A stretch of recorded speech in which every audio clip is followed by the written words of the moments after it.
The story begins in sometime in the 1980s, where we see a South Korean secret agent being tied up in chains. The man has hands tied up and hanged, while we see that his body is filled with bruise and injuries, and blood splattered all over him. The man then softly asks for food, which angers everyone who were torturing him. They say to him that it might be common in South Korea for them to give infiltrators food to eat, but that is not what they do in their great nation of North Korea. The man once again speaks up, and he repeats the same notion that he wants some food, and if they give him food, he will do anything. He says that if they offer him food to eat, he will cooperate with them and tell them everything starting from who he is, what his rank is, and what their intentions were.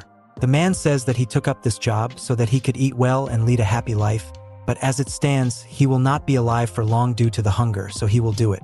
Everyone are a bit skeptical about this, but the captain of the division tells the man that they will give him food, but only if he promises to reveal all the information about the mission he was conducting and which pathway he used to infiltrate into North Korea. The man agrees, and the captain tells his underlings to bring food. One of them is a bit worried about giving this man food, but the captain yells at him and tells him that if they don't manage to get anything out of him and send him to a higher division, they won't get any credit for their work and the higher division will take the cake. However, if they manage to get information out of him, it will be beneficial for the entire division. And so they proceed, and bring the man some rather peculiar-looking soup and rice to eat. They still don't let his hands free and keep it tied together with chains, but they give him a spoon and chopsticks to eat with. The man then sits down and starts eating the food. As he uses the spoon to taste the soup for the first time, he tells the North Korean officers that while he had heard that North Korean food was full, he still can't understand why the soup tastes so bad and what had they mixed in it. He further goes on to say that all military food suck badly and that even the rice is too hard to swallow. This angers the North Koreans, who feel like the South Korean infiltrator is being disrespectful and ungrateful for what they're doing for him. They tell him to just eat up or they'll finish him and tell him the taste of food is not important. Right then, we see a chopstick that was thrown at immaculate speed go and impaled the head of the North Korean division captain. The captain then falls down and it causes eruption in the North Korean camp. The South Korean man then says that the taste of the food is very important. The North Koreans then get enraged and go to attack the man all at once. The man just stands there with a chopstick in hand. Sometime later, we see that his hands and the chopstick are painted over with blood. We then see that the North Korean officers are all down and out from the beating that the man handed to them. The man then says that he will keep his promise to them, as they fed him. The man then says that his name is Do Jang-on, and he is the first sergeant of South Korea's intelligence department. Do Jang-on says that he infiltrated to North Korea via swimming through the ocean, and that the reason why they sent him to North Korea was so that he could go there and finish off the Northerners, just like how he finished off the people in the room. Jang-on then throws the remaining chopstick in his hand towards a mosquito that was bugging him for a while, and the chopstick ends up finishing the mosquito by embedding it to the wall. Jang-on then says that he has realized that he shouldn't do this kind of work anymore. A few months after this incident, the story is back in Seoul, where we see Do Jang-on at a restaurant with his boss, Lieutenant Colonel Park, who orders 2x meat soup and rice to get into Jang-on's good books as he is passionate for food. Colonel Park tells Jang-on that he is by far the most efficient man they have at work, so he doesn't know why Jang-on is quitting all of a sudden, when he has been so good about work lately. Jang-on then says that it is because of the drop in food quality at the military which makes him want to quit. We then see that their ordered food had arrived and Colonel Park prepares the soup and rice specifically for Jang-on to eat. However, Jang-on says that he doesn't eat that way. Jang-on then shows his passion of food by telling Colonel Park about how he eats. Jang-on says that he scoops more than half of the rice from the bowl but doesn't take it entirely. Then he puts the rice into the soup and mixes it before consuming it.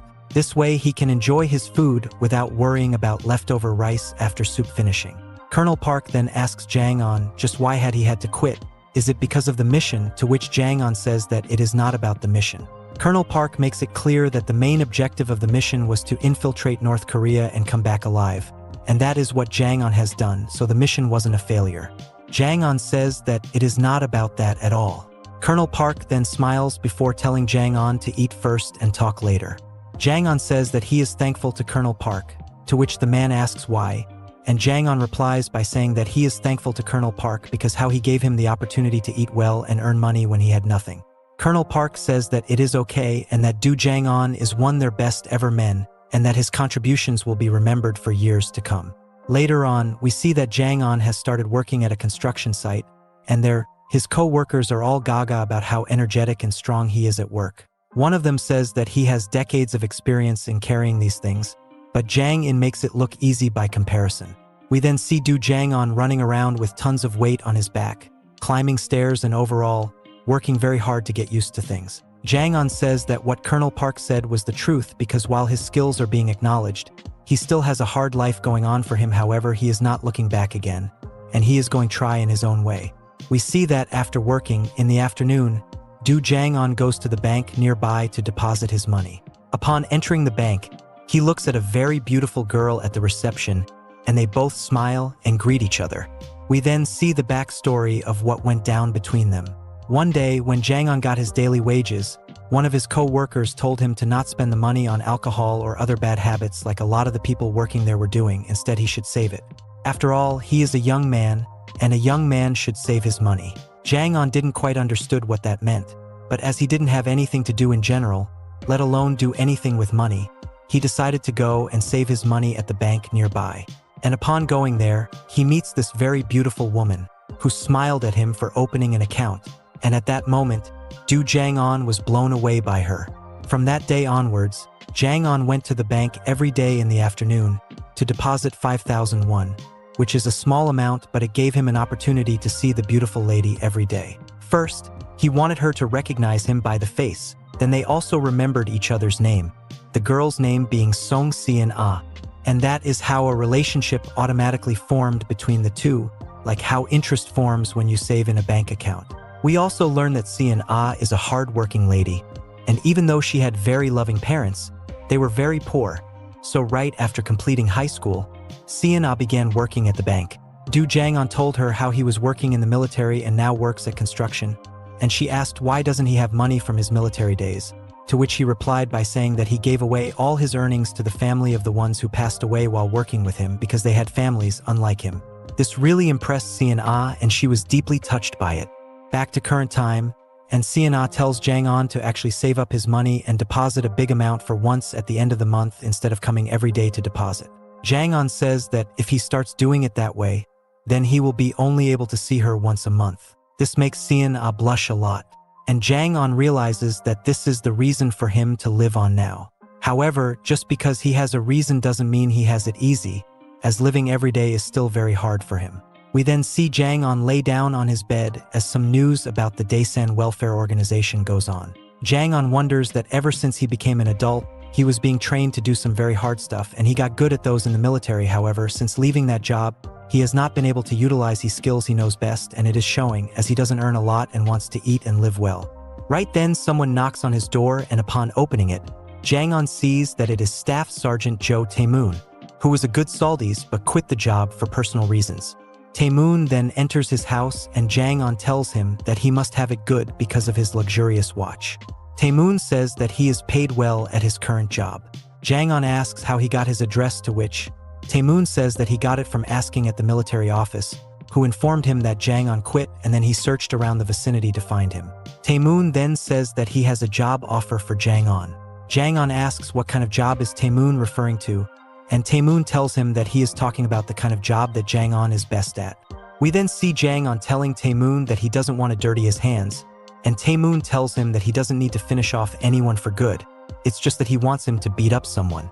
Jang-on then asks Tae-moon just what kind of job is he doing, to which Tae-moon says that he is just a public representative on the outside, but really speaking, he is the leader of a gang, and the person he wants Jang-on to beat up is the leader of an opposition gang who has been picking fights with them over little things. Jang-on then says that he won't quit his day-to-day job to do something like that, as he doesn't identify with that kind of work.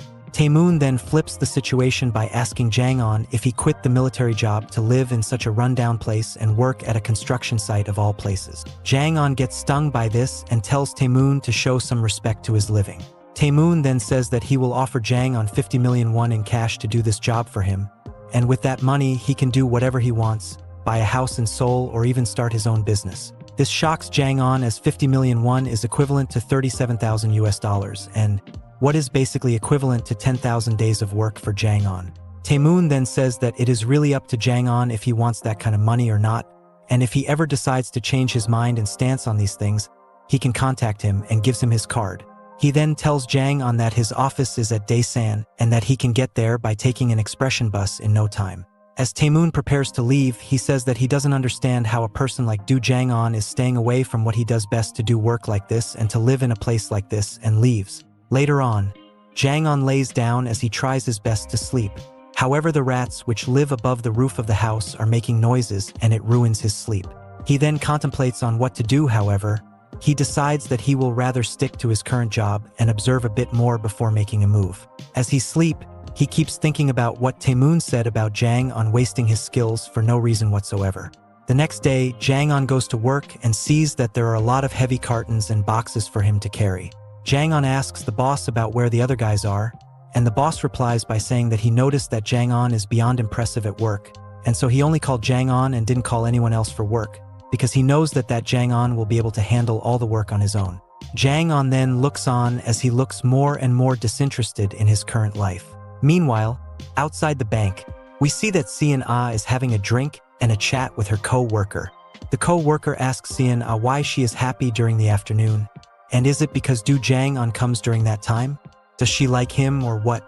Sian Ah gets a bit flustered by this and replies that Do Jang On comes to the bank every day and makes daily depositions, so if this was a store, he would be considered a regular customer and would command better treatment, which is exactly why she treats him kindly. The co-worker then said that it makes sense when Sian Ah puts it that way, because after all, Jang On isn't a particularly good-looking man. He isn't handsome by the standards and isn't even rich. This statement angers Sian Ah, but she hides it and says that, at least Jang On has a nice body, to which the co-worker replies by saying that it's only because he is a construction worker and has to carry heavy items. This was the final straw for Sian Ah, as she gets angry and says that not all construction workers have good bodies, and that her father was a construction worker too and he doesn't have a body like that. Sian Ah then further says that the co-worker should stay out of her business and let her be, and then Sian Ah will stay out of her business because Sian Ah is aware of her affair with the manager and such. This scares the co-worker and she agrees to Sian Ah before going away.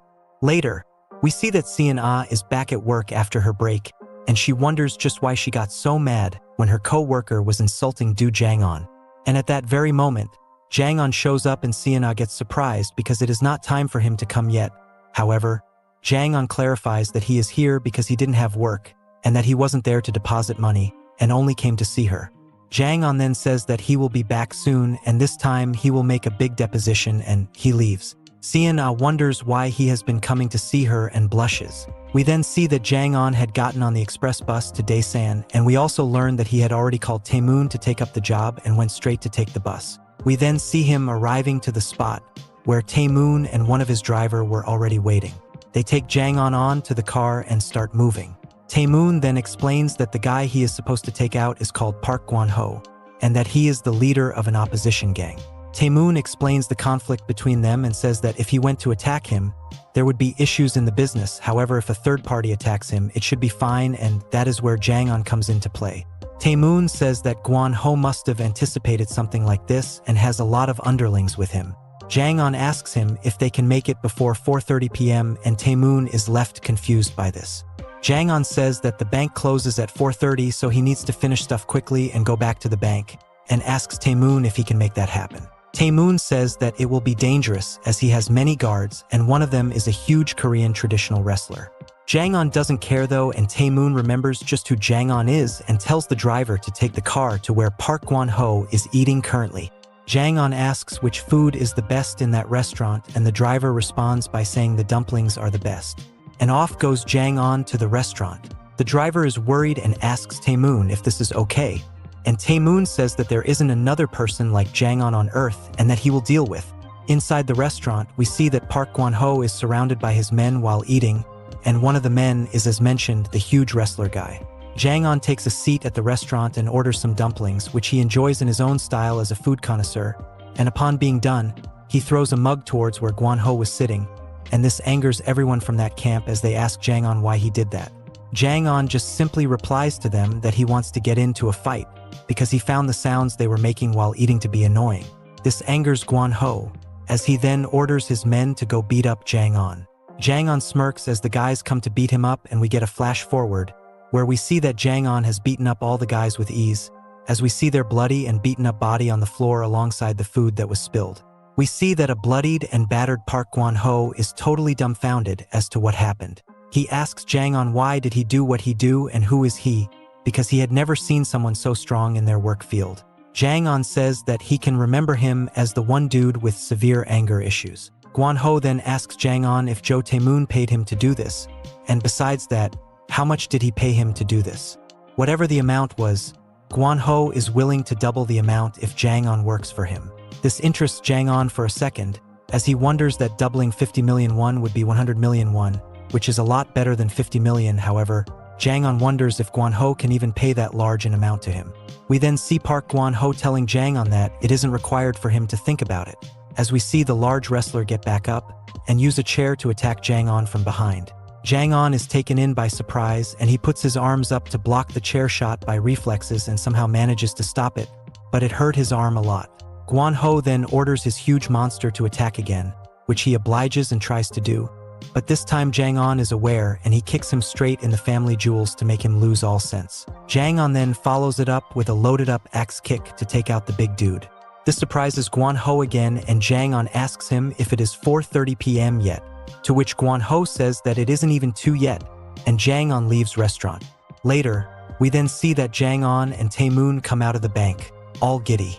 Tae-moon says that he can't believe that they actually made it before bank hours were closed, and asks Jang On just what he intends to do with that money, now that he has it. Jang On says that he hasn't really thought about it yet, but he did see some apartments around the bus terminal earlier, so maybe he will settle down there after buying one. Tae-moon tells him that it's a bad idea, and that he should buy a house in a better and more urban area than there. Jang On also suggests that he might invest in some stocks as everyone is doing that, and Tae-moon laughs and asks him if he has a stock in mind. Jang On says that he has thought about both Han Electronics and Sam Electronics. Tae-moon then says that between those two, the clear choice is obviously Han Electronics, as they provide electric connection to the entire country, so they're very unlikely to go down in the market. Jang On says that he also thinks that Sam Electronics are good, as their new CEO seems fine, but Tae-moon says that Korean electronics are inferior to Japanese ones, so he doesn't see a point. Jang On then suddenly feels a shock of pain on his arms, and quickly tells Tae-moon that it is hurting where he got hit, and Tae-moon took him to the doctor who he usually goes to, someone who is not fazed by big scars like stabs or other stuff. We then see that they're at the hospital and the doctor has plastered both of Jang On's arms, which annoys him. The doctor tells Jang On that they're both minor fractures, and that they will easily heal quickly, like within a month or two, because the doctor checked his body, and it is a strong one. Jang On is still annoyed and asks if he has to wear this annoying double arm bag at all times, to which the doctor says that he shouldn't even think of using his arms now. Tae-moon then takes Jang On to a place where they can drink. Jang On then says that he is not sure if they should drink when he is in this condition. Tae-moon says that he shouldn't be worried. After all, Jang On is the one who taught them how to drink. They then keep taking shots and start getting more and more intoxicated by the drink. Tae-moon says that he knew that Jang On was strong, but he still didn't expect him to beat them up so easily. He even prepared weapons for him. Jang On asks if he means by firearms by weapons, and if so, how did he get them? Tae-moon says that he had prepared guns for him to fight with, and also said that they get shotguns because they're sold for hunting and they smuggle in guns from Russia. Jang On says that Tae-moon has found the perfect job for him, and Tae-moon says that army suited him better, and he also said that army suited Jang On better as well, so he doesn't know why he quit. Jang On then says that he quit because he went on mission with a few juniors. However, he only came back alone, failing to protect them, and after that, he feels like he shouldn't be called a soldier anymore, and he quit. He thought the souls of his juniors would haunt him, but they never did, maybe because they hate him. Tae-moon notices how heavy the mood had gotten and offered Jang On another drink, and so they kept drinking and drinking for hours, until they both were too intoxicated. However, they were saying that they were both fine and blaming the other one of being too high. Jang On then got up and said that he will be going now, and Tae-moon tried to stop him. However, Jang On insisted that he must go back to his home. Tae-moon then says that he doesn't even have a home and that the place where he lives is just a rundown inn, and offers Jang On to stay for longer, and says that he will rent out a room for him at a good hotel to spend the night in. However, Jang On insists that he must go home and sleep under his own roof. Jang On then leaves. We then see Jang On struggling to walk through the roads, and he eventually finds a stranded bench, where he lays down to rest. However, he eventually dozes off there. We then see a vehicle arrive near the bench, and a few men get outside from it. They see Jang On, how he is sleeping on the bench in the middle of nowhere, and how he has both of his arm fractured, and they find it very shady. The guys then decide to take Jang On to a place that would better suit a person like him, and then we see that they load up Jang On to the vehicle, and the vehicle soon leaves for the destination of Daesan Welfare Organization. We then see that Du Jang On is dreaming. In the dream, he is caught up in a dark forest with nothing else in sight. There he realizes that someone is calling him as the first sergeant. Jang On then sees that the people looking for him are the two juniors from his division, who passed away during the mission in North Korea, and seeing them surprises Jang On, as they usually don't come to see him in his dreams. Later, Jang On sees that there is a gun laying around the ground, and he picks it up and puts it against his head, asking if that's what those guys want from him. As he is about to pull the trigger, he suddenly wakes up and sees a random guy telling him to get up and start the day.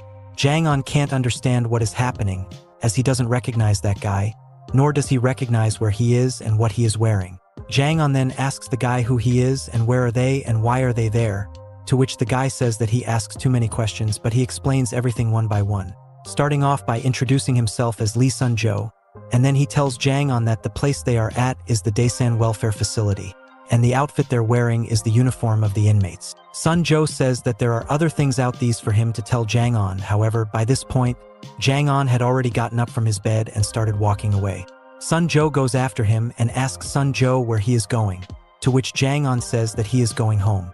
Jang On then goes near the gate and sees that the gate is locked from the inside. Jang On gets annoyed by this, and Sun-jo comes forth and tells Jang On that this place is known to imprison people by force, hence why it is locked. Jang On is confused by this. However, at that very moment, an angry man comes towards them and asks them just what they are thinking of doing. Sun-jo quickly explains to Jang On before he even asks that the person standing there is none other than their platoon leader and that everyone must respect him as such.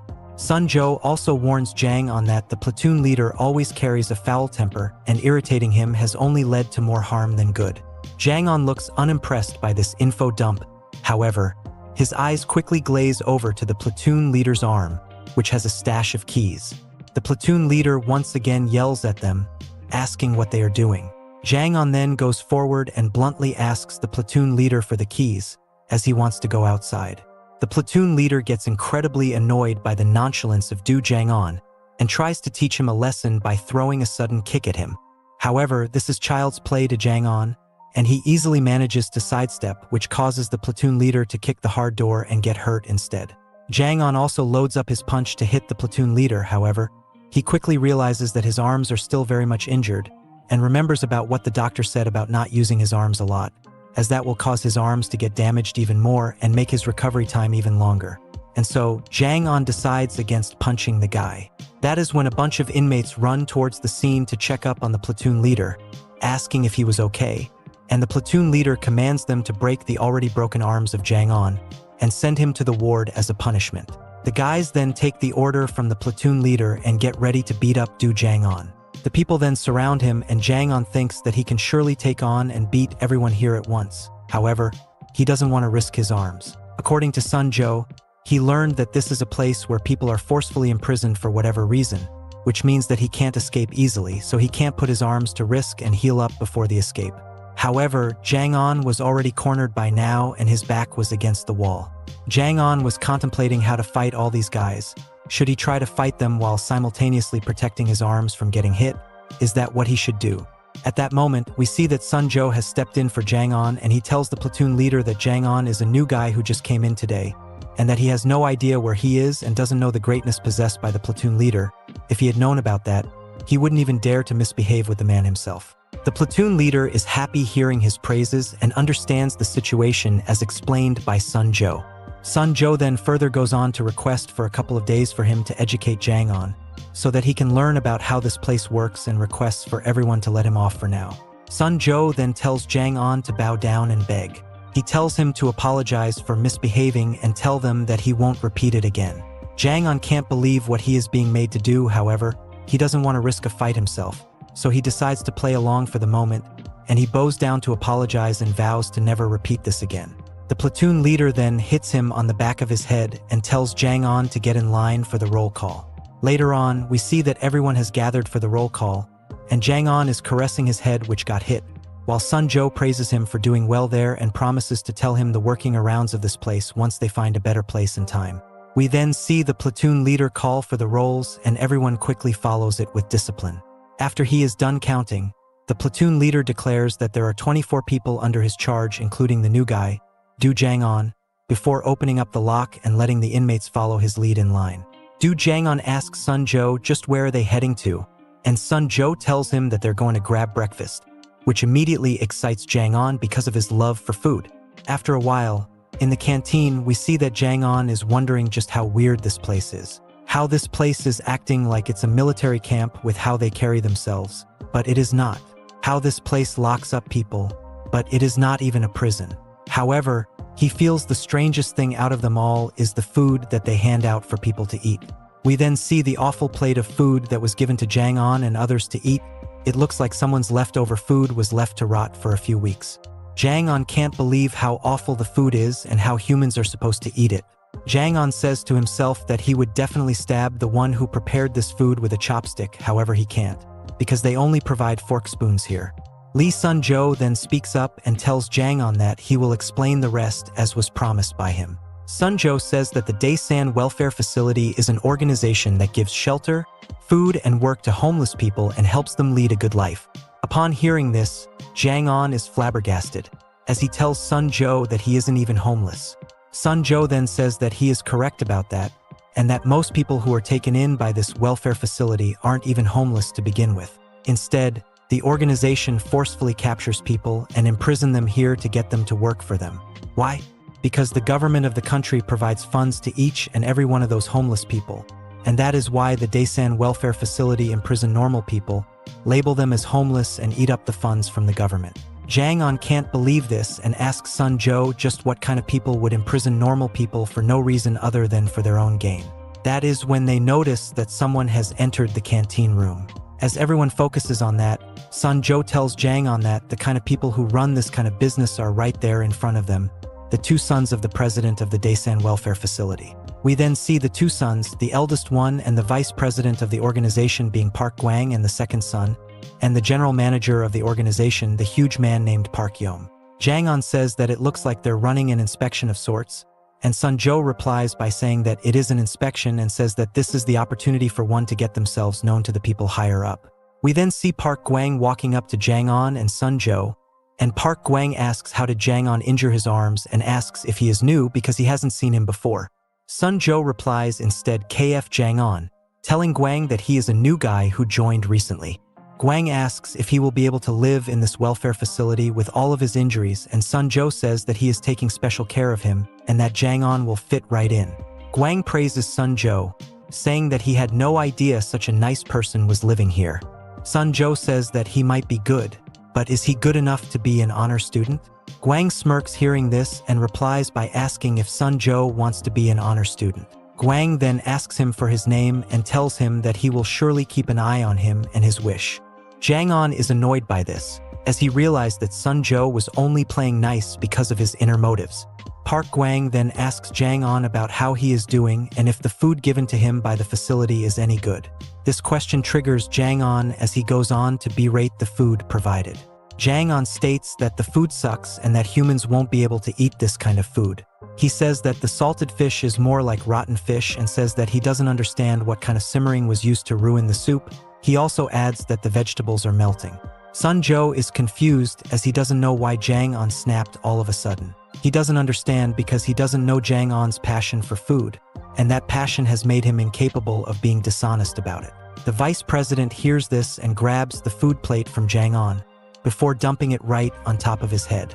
Jang On is pissed off by this, but the president goes on saying that ungrateful nobodies like Jang On should be grateful that they're even getting to eat and not complain about the food. Gwang then throws the plate, which hits Jang On's head, and he tells him to keep a hold of himself. Jang On is enraged by this, his eyes going red from anger. Park Gwang then asks Sun Jo just what kind of work has he been doing on Jang On for him to behave this way, and tells him to teach him things well from now on, before walking away. Sun Jo then checks on Jang On, and says that he should clean up his head quickly, but Jang On looks at him with pure unfiltered rage. The countdown begins. 29 more days until Du Jang-on's arms are fully healed. We then see that Du Jang-on is taking a shower, and while doing so, he gets annoyed by the water flow, deeming that to be uncomfortable as well. Later on, we see that Jang-on is cleaning up the ground with a broom alongside Sun Jo. Jang-on tells Sun Jo that his clothes aren't even dry yet, to which Sun Jo replies by saying that the clothes will eventually dry off while they're working. This annoys Jang-on, as he remembers what the vice president had done to him and gets mad about it. Sun Jo then says that Jang-on should be glad that the vice president dumped the food on him before lunchtime, as if he had done it afterwards, he wouldn't be able to clean himself up. Jang-on scoffs and says that wouldn't it have been just better if the vice president didn't do anything like that all? As that is wrong. Sun Jo says that it's true, but as he is supposed to add to it. A bald and overweight man comes between Sun Jo and Jang-on and says that he agrees with the newcomer. Sun Jo refers to the man as Your Excellency and asks him what he is doing there. This shocks Jang-on as he thinks that the old man must be some sort of president, as he was referred to as His Excellency. Right then, we see someone call His Excellency and tell him that he promised to go and wash the rags today, so why is he slacking off now? His Excellency remembers that and jogs off to go do his chore. Jang-on then asks Sun Jo why he referred to the fat old man as His Excellency, and if that old man is a president of what. Sun Jo says that the old man is not a president, but he thinks he is. Jang-on says that then the guy must be deluded for real if he thinks like that. Sun Jo explains that the man has gotten old and doesn't understand or remember things as well as he once used to. Sun Jo then tells Jang-on that the man was a Vietnam War veteran, and there he saw several atrocities and saw many friends losing their lives, and so he has been mentally unstable since. This shocks Jang-on, as he learns that the old man was once a soldier, just like him. Sun Jo then further adds that after returning from the war, His Excellency was sent to a mental rehab center, where he began to lose himself even more. There, he saw the bald president on the television, and since then, he has been afraid of the bald man and used to quiver whenever he saw him. However, as he aged himself, he lost hair and became bald, and is now unable to see himself in the mirror. Jang-on says that happened was unfortunate, but asks Sun Jo how he knows about all these things, to which Sun Jo replies that he got to learn about these things from the friend of His Excellency, who was also an inmate here. However, he passed away. Jang-on is a bit shocked hearing this, and asks if people really pass away while being here. Sun Jo replies by saying that lots of people pass away while being here, some due to health issues, some because of injuries, and some because of the harsh treatment from the staff and the platoon leaders. Sun Jo further adds that when the platoon leader threatened to send him to the ward after beating him up, he meant to finish him off, as when people are sent to the ward, they are left untreated and hence, they slowly end up passing away from accumulated damages. Jang-on is taken aback after learning this, and says that the people who do these kinds of things are really the worst people in the world. Just when he is talking about the worst people in the world, the platoon leader shows up and tells everyone to pay attention. The platoon leader announces that today is an inquiry day, and that everyone should do their chores quickly and gather up for the occasion at the sports ground. Jang-on is left confused from this, but Sun Jo tells him that because it is inquiry day, he will be able to see the actual worst people in Daesan Welfare Facility today. We then see that every inmate has gathered in the sports ground, where the director Park In-jae stands atop a podium to deliver a speech. The platoon leaders tell everyone to bow down to show respect to the director, and they do so. Jang-on understands that Park In-jae is the guy, and he is the supposed worst one among them all. Anyway, we later see the director starting his speech. The director starts off by saying that there are various kinds of trees in the world, and that each tree has and serves their own purpose. Some trees are used as pillars for palaces, some are used for fuel, but each of them have their own use, which is decided based upon its characteristics. He further continues, saying humans are no different and that they also have their own use and are used based on their characteristics. Even great people like St. Paul were used based on their characteristics. However, he states that the inmates don't have any characteristics, hence they are useless and hold no value in society. However, he, the director, is like Jesus Christ, in that he is a carpenter who will cut off the unnecessary parts about them and mold them to become a person that holds value in the society. After he is done with his speech, everyone is forced to clap, and Jang-on is understandably very unimpressed and says that the director is a deluded man who creates his own happiness with nonsense. We then see that Du Jang-on was also checking out his surroundings while he was pretending to listen to the director's speech. Jang On figured out that the Daesan welfare facility was made up in the middle of the mountain by cutting off that particular portion of the mountain. The welfare facility is surrounded by walls from every side, except for the side that faces the side of the mountain which was cut off. He notes that there is only one entrance gate in the whole facility, that being the main one, so it won't be easy in any way for him to escape as the guards will attack him if he tries to do so. That's why he needs to calm down and wait for both his arms to heal properly for him to even think about the escape. We then see that the director is going away after his speech and his son. Park Gwang praises him for the speech, and the director tells his sons that he trusts them only and that he loves them very dearly. We then see the two sons and the director get in a family embrace. Later, we see that Park Gwang has taken stage and is now going to announce something. Gwang tells everyone that he will now announce an honor student, and this lights up Lee Sun-jo, as he says that he told the vice president about his aspirations before, and the vice president also took his name, so there is a chance that it is him.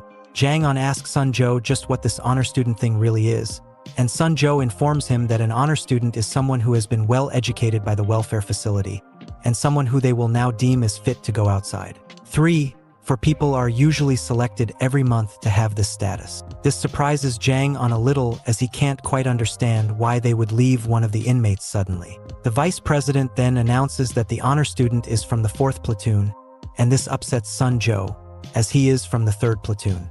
The name of the honor student is then announced to be Kwak Do-young. We see that Kwak Do-young is a rather peculiar middle-aged man, and he can't believe his luck and is very happy. The vice president then invites Kwak Do-young to say a few words. Kwak Do-young is so happy that he doesn't have a whole lot to say. He thanks everyone and tells everyone that he will be heading home now. Sun-jo is jealous of this and says that Do-young is very lucky. However, Jang On is still skeptical about all of this taking place. Later on, we see that Kwak Do-young is in a room with Gwang, and he asks Gwang when can leave, to which Gwang says that they'll let him go after the doctor does a checkup because they can't let him go while being unhealthy. We then see a doctor arriving and he starts checking up on Do-young. After a while of normal checkup, the doctor brings out an injection, which scares Do-young, but the doctor tells him that it's for nutrients only. They then inject it into Do-young, and it quickly makes him unconscious. A few inmates then come and drag him away, while Gwang tells them to take off the uniform as it can be used on another inmate. The doctor then pokes fun at Gwang, saying he can't quite comprehend how Gwang is thinking about saving money in this moment, and then gives him a backhanded compliment for his good economical prowess. Gwang claps back at him, saying that someone who wasted a hospital his father-in-law opened, and someone who gambled all his money away would definitely think of Gwang as some economic expert. Gwang then changes moods and tells the doctor to stay in his limits when talking to him. Later on, we see that an almost naked Do-young is at an operation theater with the doctor from before. The doctor asks one of the nurses which parts to take out this time, to which the nurse tells him this time they need to take out the liver and kidney. The doctor then thinks of all the insults from Park Gwang and says that he is only doing it for the money. The nurse then tells the doctor that they should probably push another anesthesia into Do-young as he might wake up soon. The doctor tells him to not meddle in his business and tries to go ahead with his operation, but Do-young wakes up. The doctor lies to Do-young, telling him that they're doing an extensive checkup, but Do-young has none of it and punches the doctor square in the face before making a run for it. Do-young wonders what are they doing with him while running. However, he runs straight into Park Yom, who then takes him out with a straight punch to the nose. Yom then drags a near lifeless body of Do-young, as Do-young asks why they aren't letting him go home. We then see a conversation taking place between Jo Tae-moon and one of his subordinates in his faction. The subordinate tells Tae-moon that Park Gwon-ho was taken out alongside their men, and that they will no longer meddle in their business as their organization has basically been paralyzed. He further says that because of that, Congressman Choi has handed them over the permission to run a slot machine business in their area, and they can start it right away if they want to. Jo Tae-moon was eating, and he puts his bowl down and says that he still can't get over the hangover from drinking too much.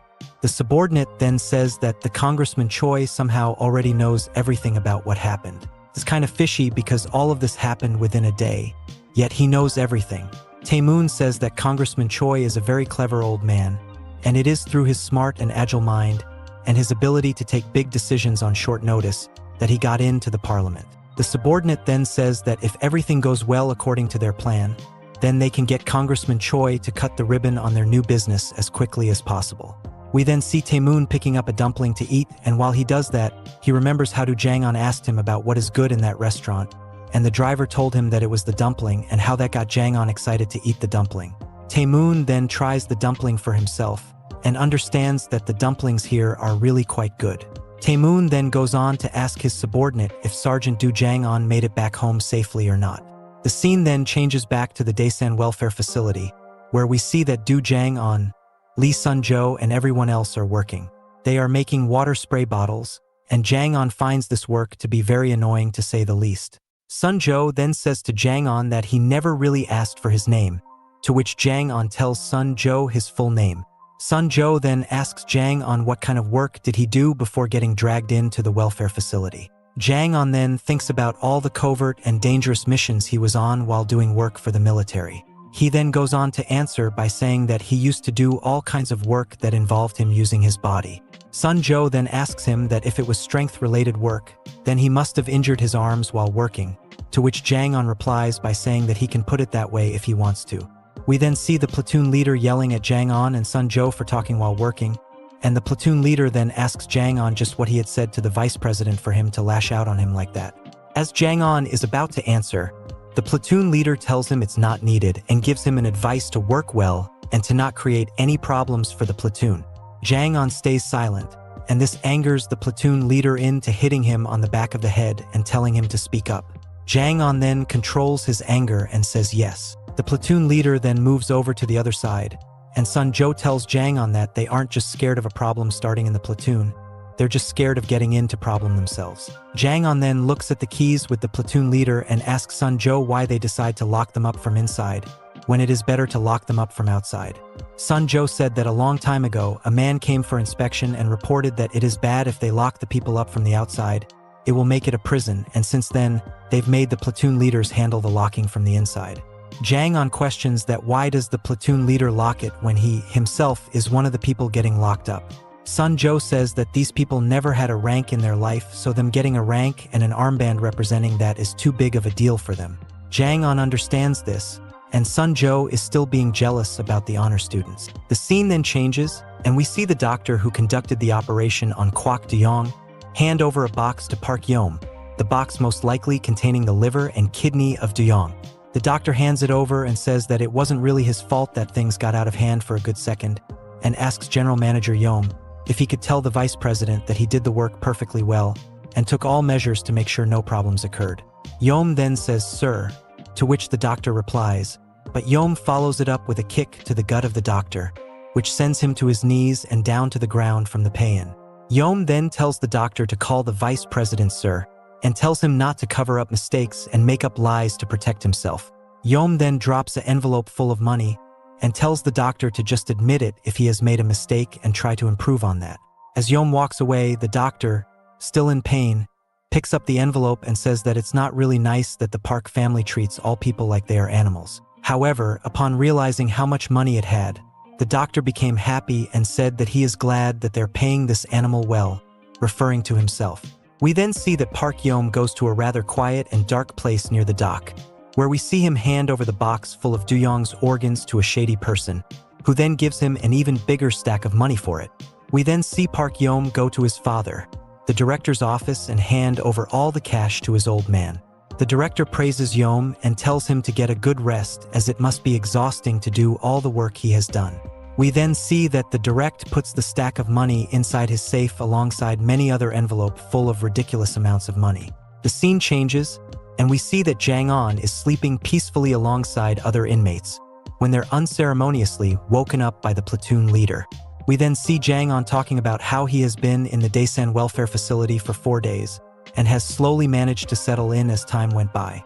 Maybe it is due to his stint in the military that allows him to adjust to tough situations rather quickly when compared to others. However, it's not all good as the food sucks and the place in general is hard to live in. However, he has been treating this like one of the many dangerous and secret missions he went to. However, when he thinks of it like that, it makes him even more mad because after all, when he was in the military, he had no fear and nothing to care about. He would just take on everything and everyone, regardless of how dangerous or life-threatening it might have been. But now, he has something that he is scared about, He is scared about not being able to see Sienna ever again. Jang-on wonders if she has forgotten about him. Meanwhile, in the bank, we see that Sienna is very gloomy, and she gets excited whenever someone comes to the bank, but gets disappointed when it's not the person she wants to see. We then see one of Sienna's co-workers telling her to go out and grab lunch while she takes care of the reception. Sienna then goes out for lunch, but she wonders why Du Jang-on hasn't come in such a while. She thinks of when he told her that he will be back soon with a lot of money, but hasn't come back since. She wonders if he is okay. She wonders if he is hurt. She wonders if he got into some sort of an accident. Back to the welfare facility, we see that the platoon leader hits Jang-on and tells him to work quicker, as he has been very slow, to which Jang-on says yes. However, the old mad guy from before, His Excellency, tells the platoon leader that he will work more from now on, and that he shouldn't behave badly with injured people. This angers the platoon leader as he grabs the man by the collar and asks him if he had gone mad. His Excellency replied by saying that he hasn't gone mad. He is the president of the country, and this makes the platoon leader punch him in the face. His Excellency falls down and cries from getting hit, and this was the final straw for Du Jang-on. Sienna was wondering if he got into an accident. Well, he hadn't, but now he will. Du Jang-on cusses and calls out the platoon leader. Things are about to get broken.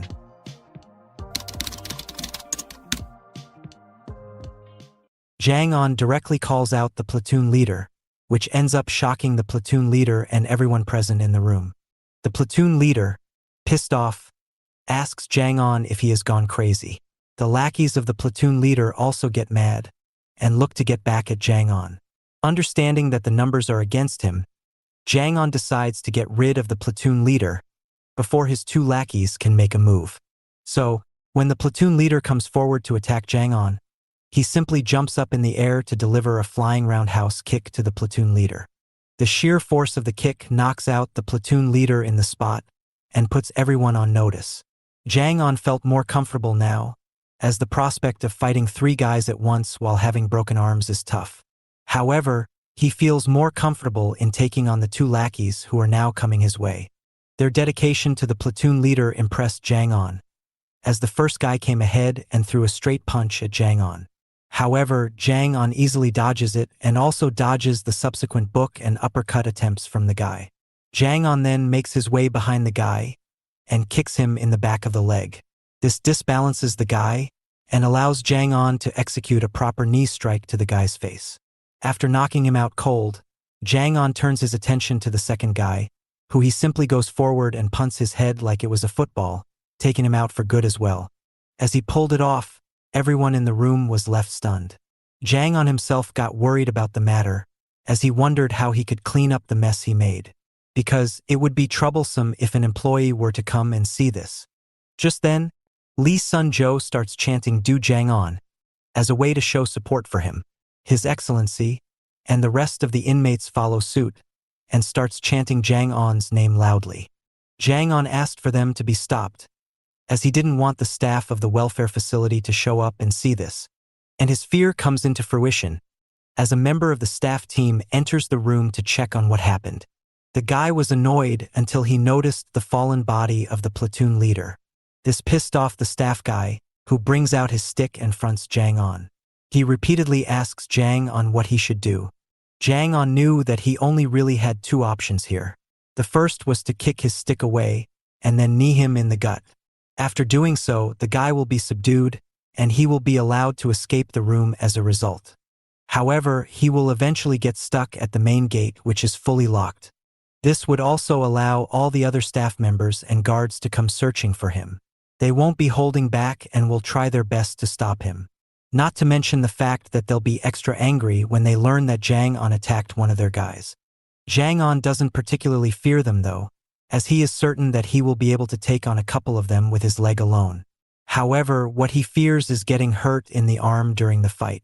He can't really afford to re-aggravate the injuries anymore, so even a small blow will prove to be brutal.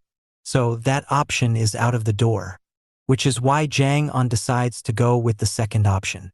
He bows down in front of the staff member and apologizes for what he did.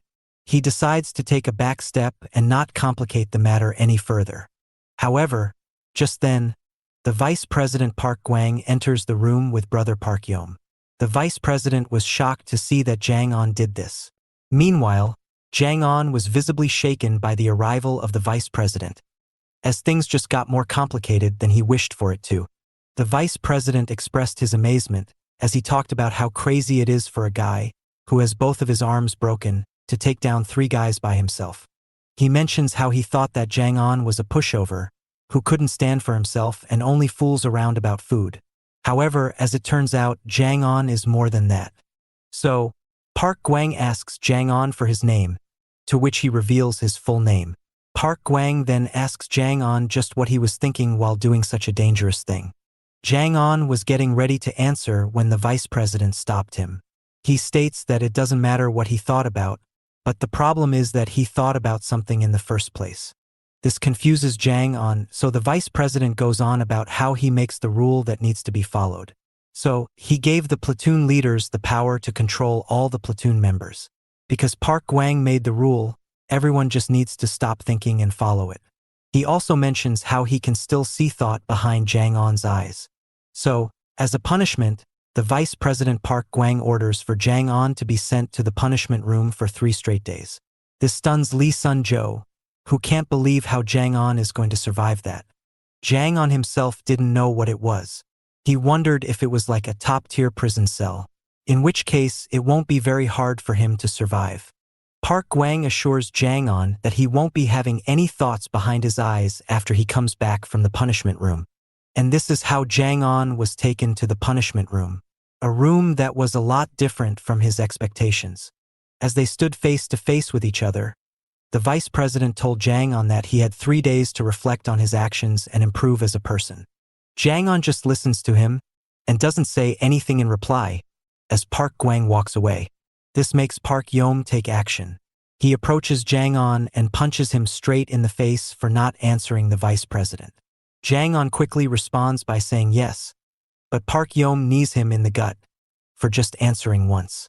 He then kicks Jang On the back and tells him to answer Park Gwang loudly and clearly from now on. Park Gwang watches this unfold, as this was exactly what he wanted to do.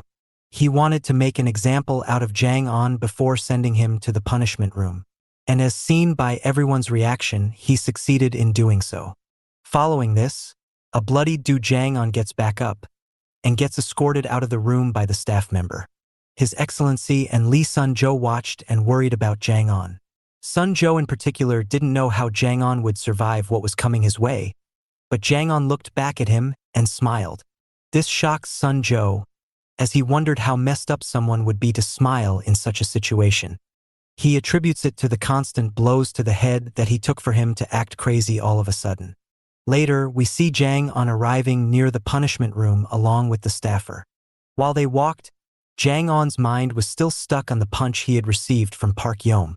He wiped the blood off his nose, as he thought about just how strong Park Yom's fists were. However, he is sure that his own fists are even stronger than his. So Jang On feels excited about eventually fighting Park Yom seriously once his fists are healed. As he is lost in his thoughts, the staffer hits Jang On the head with a stick and tells him to move quicker. Jang On agrees, but he feels annoyed and vows to take revenge on the staffer as well. Meanwhile, inside the room, the platoon leader was still down and out. A strong slap on the face from Park Yom is enough to wake him up. Although he didn't know what happened, Park Yom tells him that he has visitors to attend to. He also informs the rest of the inmates that their break time is over and tells them to get back to work. Following this, the Park brothers take the platoon leader to a secluded area to talk.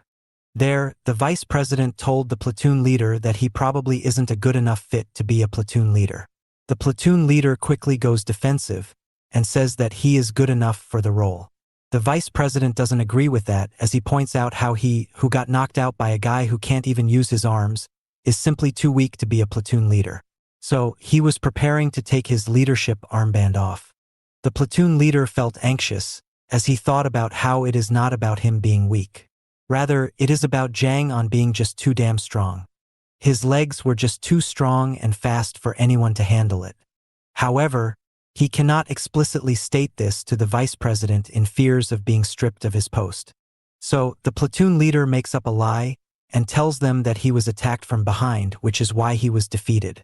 This interested Park Gwang, so he asks the platoon leader if he will be able to defeat Jang-on in a real fight. The platoon leader emphatically says yes. So, Park Gwang tells the platoon leader to just go ahead and beat up Du Jang-on right now.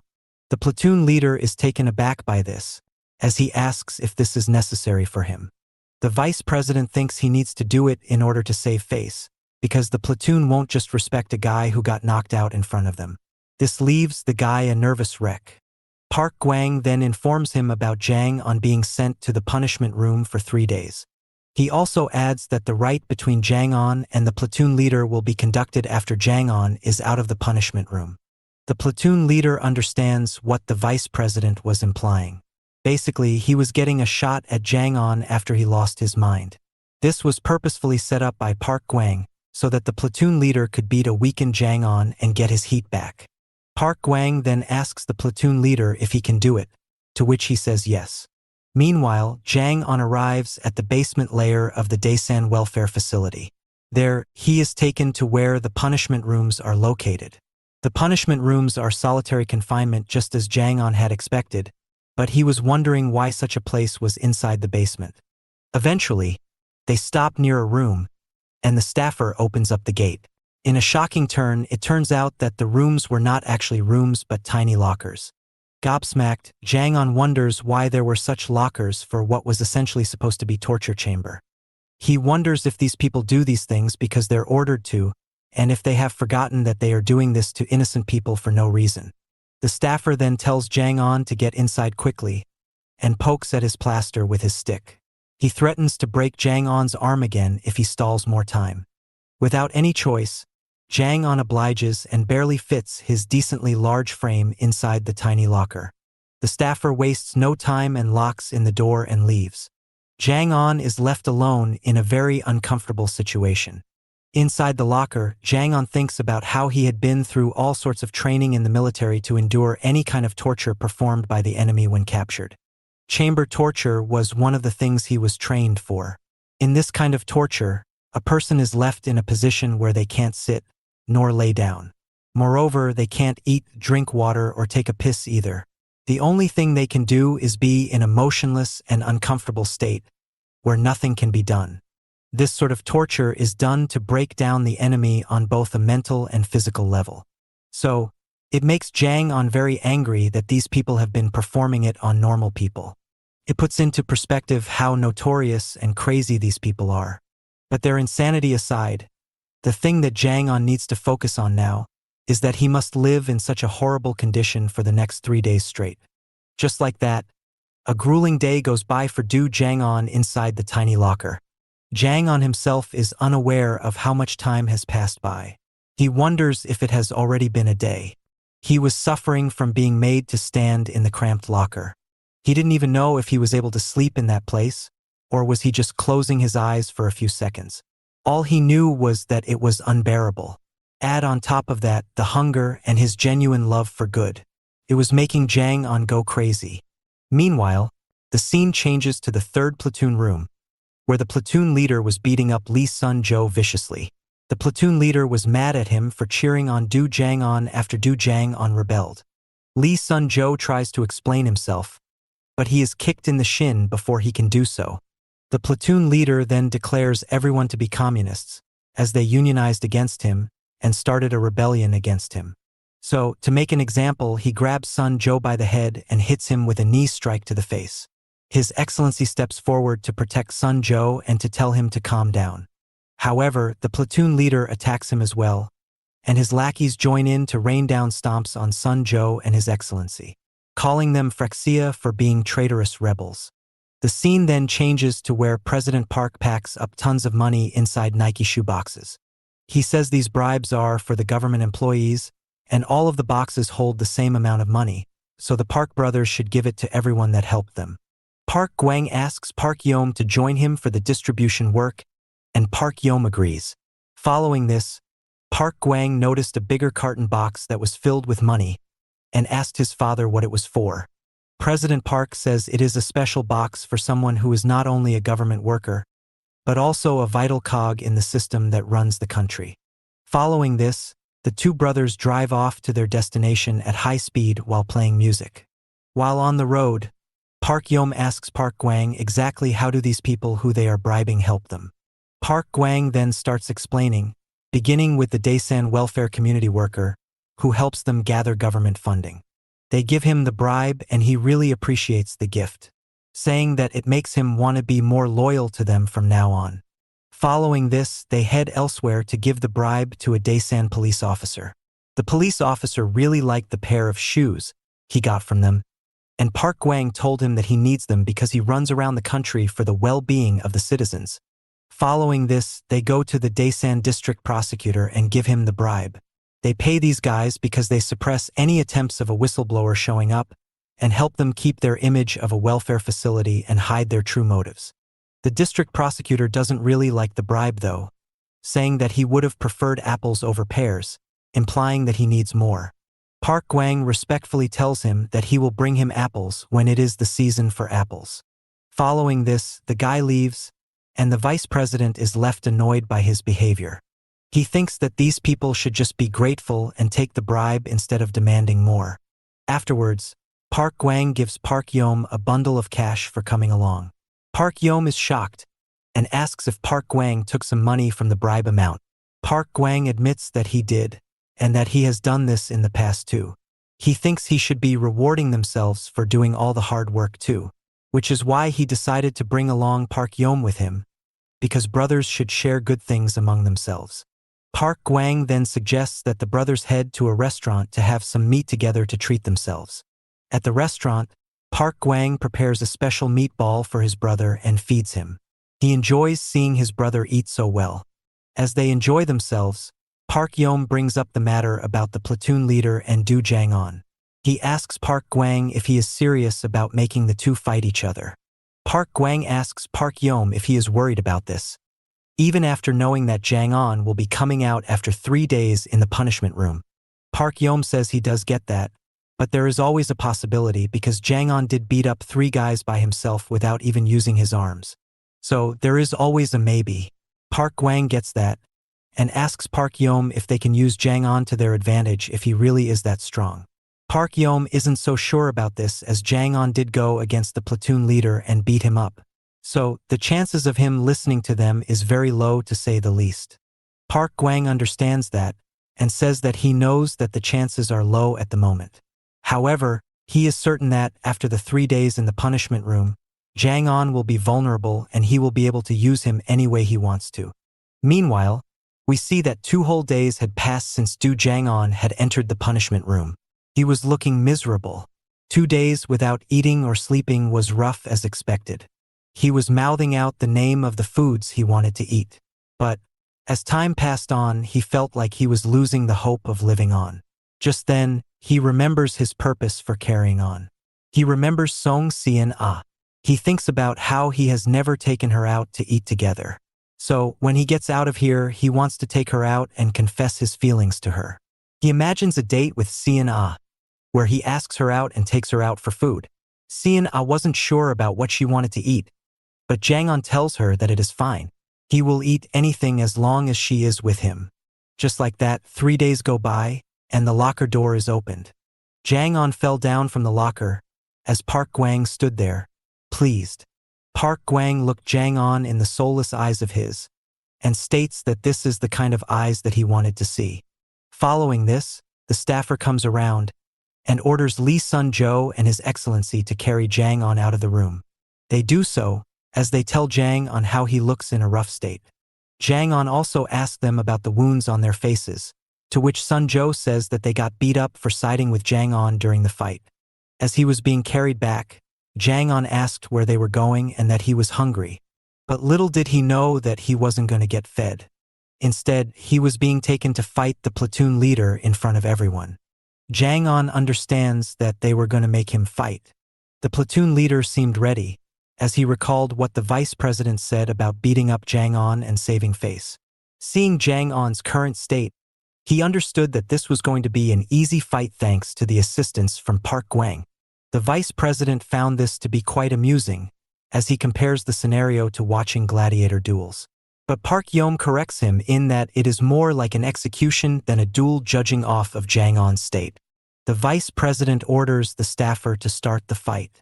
The staffer tells both of them to get ready. Jang On sighs as he wants to rest. Meanwhile, the platoon leader looked intense, as he looked around and saw everyone waiting. The staffer then calls for the fight to begin, and the platoon leader immediately charges at Jang On. The story goes to a flashback from a day earlier. There, we see the platoon leader talking to his lackeys about the fight with Jang On. The lackeys assured him that it was going to be easy, as Jang On will be coming out of the punishment room after serving 3 days. Despite this, the platoon leader was worried, as he pointed out how Jang On crushed the 3 of them with no arms. The lackeys got his point, and the platoon leader was looking for a sure-shot way of winning the fight. This is when one of the lackeys suggests that the platoon leader attacks his broken arms. By doing that, Jang On will be in extreme pain, and it will allow the platoon leader to take an easy victory. The platoon leader thinks that is a cheap way of winning, but it is a way of winning for sure, so he plans on going through with it anyway. Back to real time, the platoon leader was charging at Jang On to hurt his arms. Jang On was okay with losing the fight, as that way things would end quickly. However, seeing how the platoon leader was coming at him, he knew that he had to defend his arm. So when the platoon leader kicks him in the arm, Jang On leans back like he was Neo from Matrix and dodges the blow. He immediately follows it up with a side push kick to create some distance. Park Yom was shocked, as he wondered if Jang On was trained in martial arts, while Park Gwang was amused. The platoon leader was shocked because he didn't expect Jang On to be this strong after coming out of the punishment room. Jang On wasn't interested in the fight, but when he looked back at Sun Jo and His Excellency's faces, it triggered a reaction within him.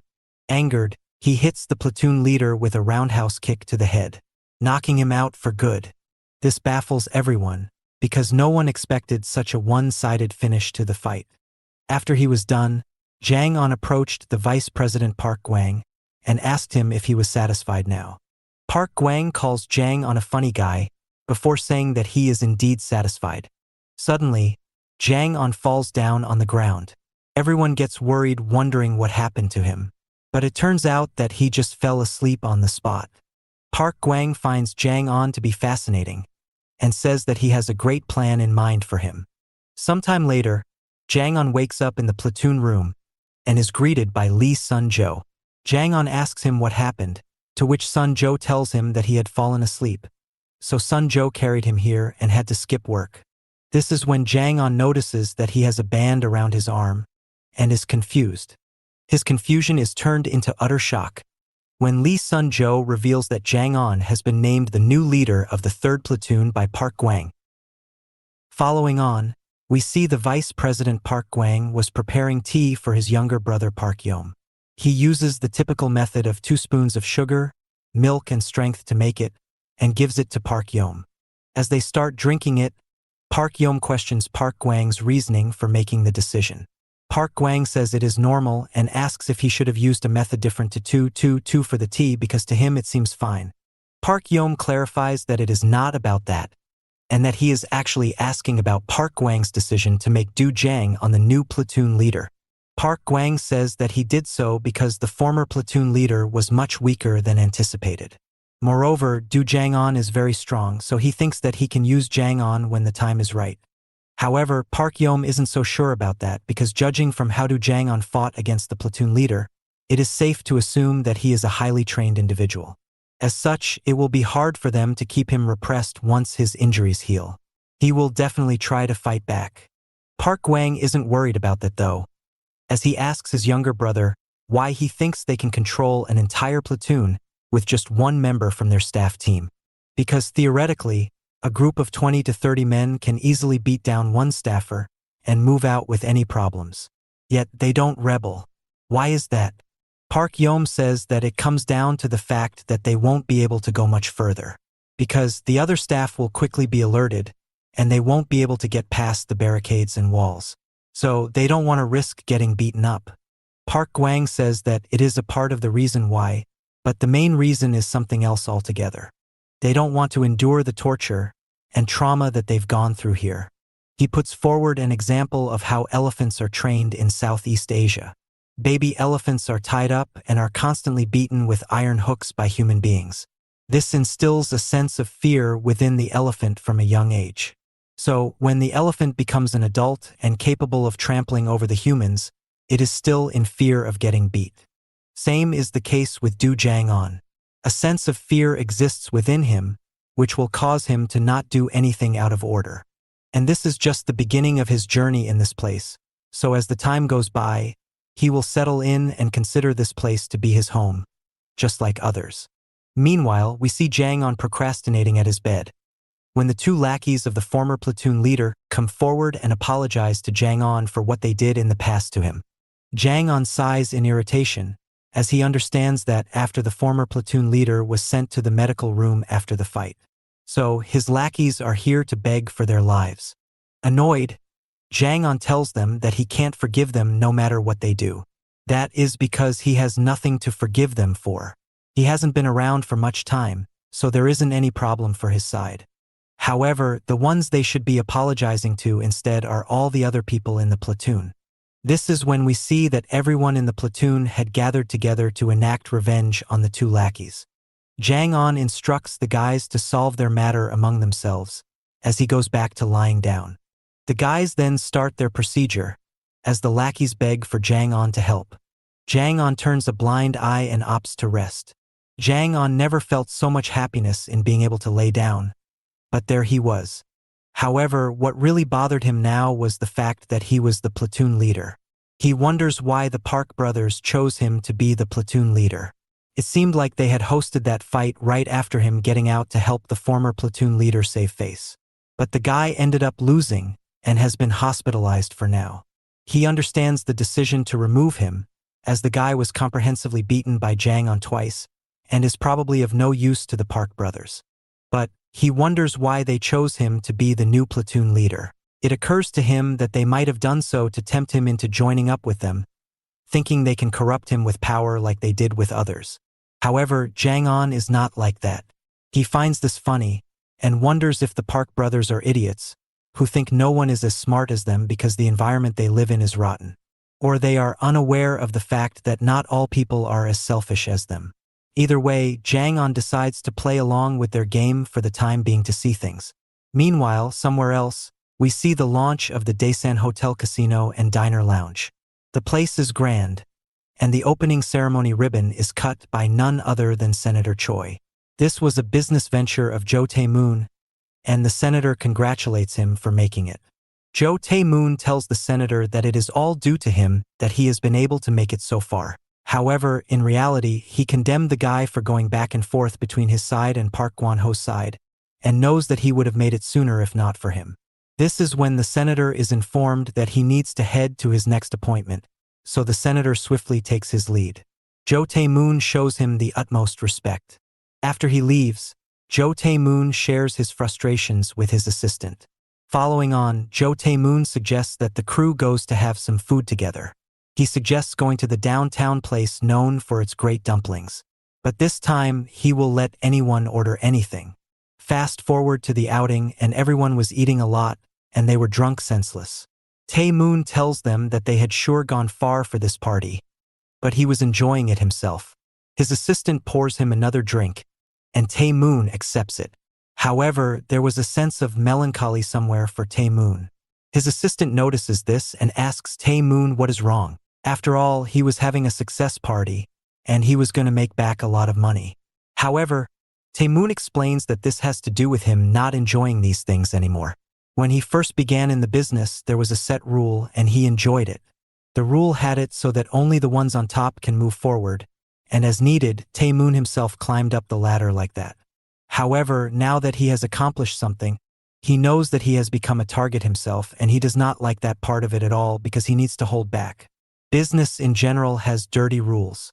After the party, Tae-moon sees everyone off. He then gets inside his own car. On the way, Tae-moon asks to be dropped off despite being drunk. He felt a need to have a walk, and as his house was nearby, he wanted to take a walk. Once outside, Tae-moon was walking when he runs into Park Kwon-ho and his squad, who were there. Tae-moon mocks them, asking if other members were in the hospital. Park Kwon-ho was pissed, but he only wanted to ask one question. Tae-moon makes it clear that he will only answer them if they beat him in a fight. Angered, Guan-ho orders his men to attack Tae-moon.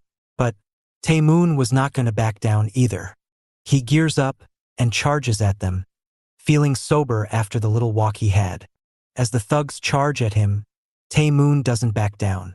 One of the thugs swings a stick to attack Tae-moon, but Tae-moon manages to slip under the attack and feels relieved. Another one tried to take advantage of his momentary distraction. He calls Tae-moon cocky and goes for the attack. Tae-moon clarifies that he is not cocky. He is just confident about his own abilities, and he backs up his words by hitting a straight short arm punch to the guy's face, which breaks his nose and knocks him out. Tae-moon wastes no time and immediately goes after the next guy, taking him out with a similar punch. Tae-moon gets ready to talk some trash with Park Guan-ho, mocking him about his confident talk earlier. But as he is about to hurl more insults, one of the thugs tries to attack Tae-moon from the back. However, Tae-moon spots him before it is too late and quickly manages to create an angle and take the guy out with a solid punch. Tae-moon says that the guy was quite rude for interrupting his conversation earlier and tries to start off from where he left.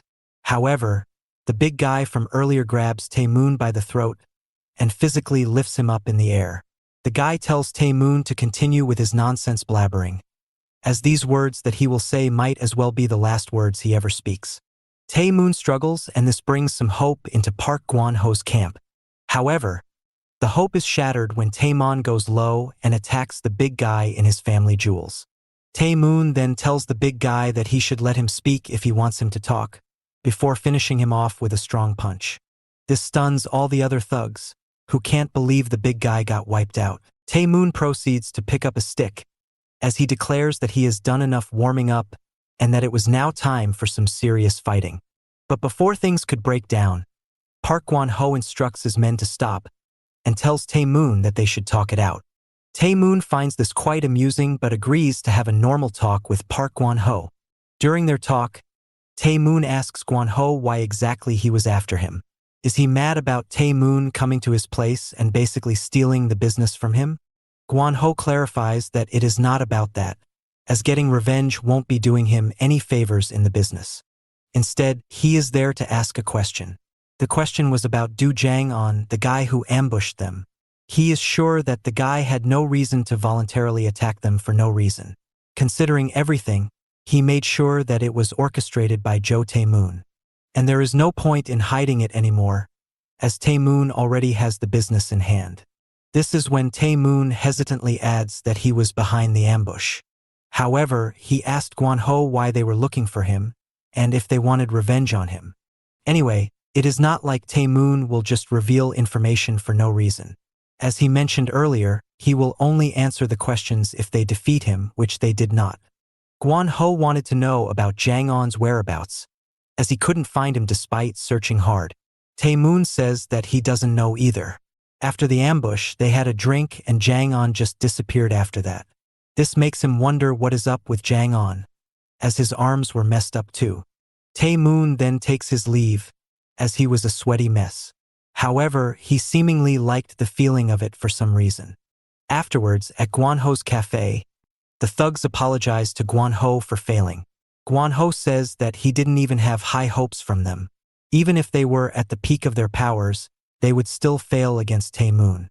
This is when a member of the squad, Sang Cheol, returns from Special Forces training. He is shocked to see what had happened to the place and is surprised to learn the cause of it.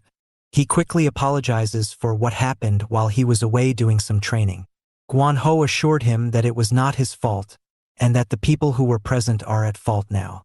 Sang Cheol is still pissed off, as he suggests going over to Tae-moon and teaching him a lesson for what he did. But Guan-ho doesn't want that. Instead, he wants to know more about Du Jang-on. Sang Cheol sees no point in that, as Du Jang-on was surely hired by Tae-moon, so they should save the effort and just hit Tae-moon. This is when Guan-ho clarifies that he wants to get a hold of Jang-on because he humiliated Guan-ho.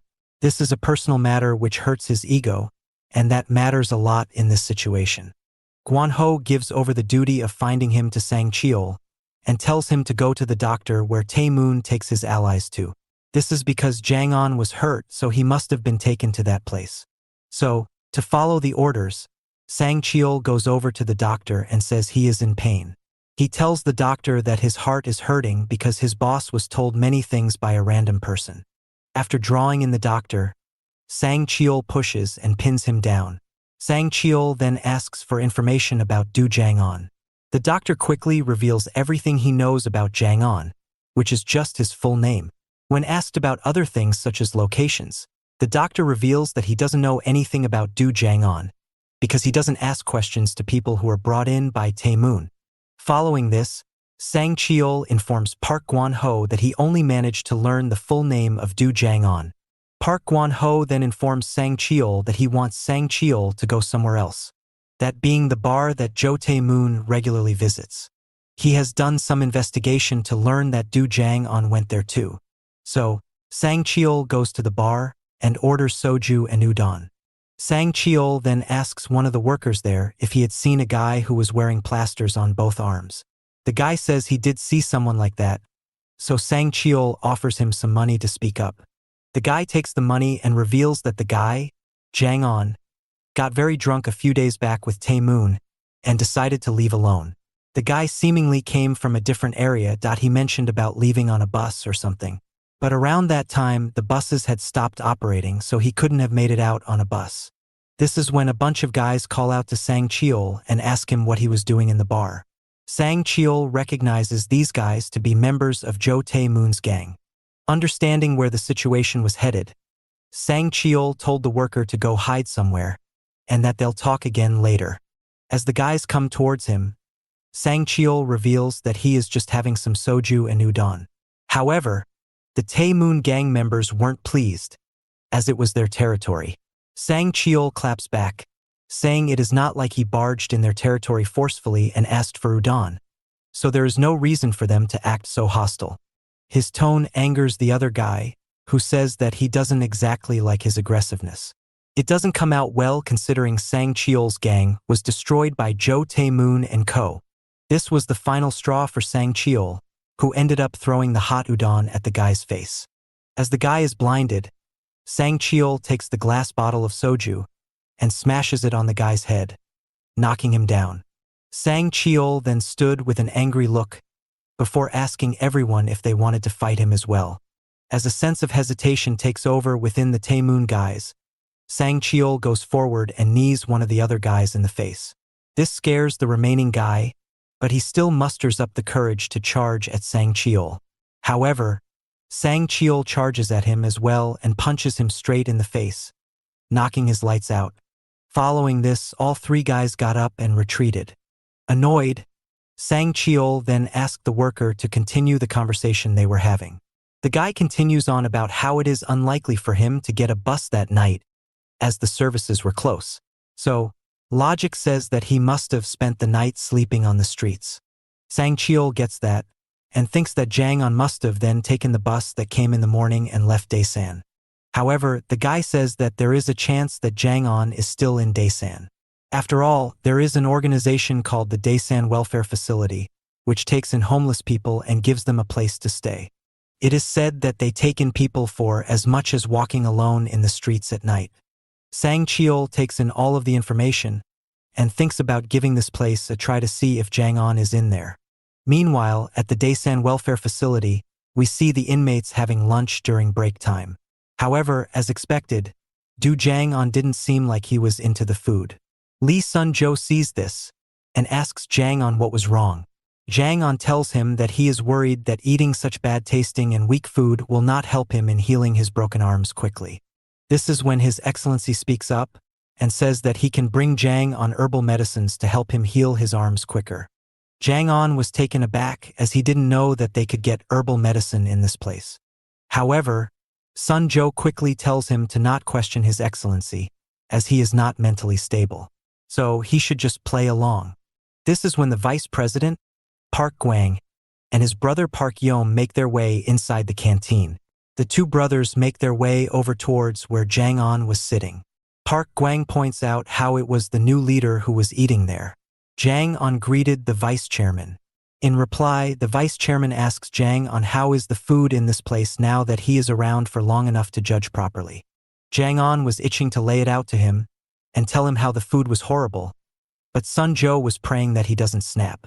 Eventually, Jang On stops himself and says that the food is really good. Park Gwang is pleased by his answer, and shortly after, takes his leave. Sun Jo was glad that Jang On didn't do anything foolish.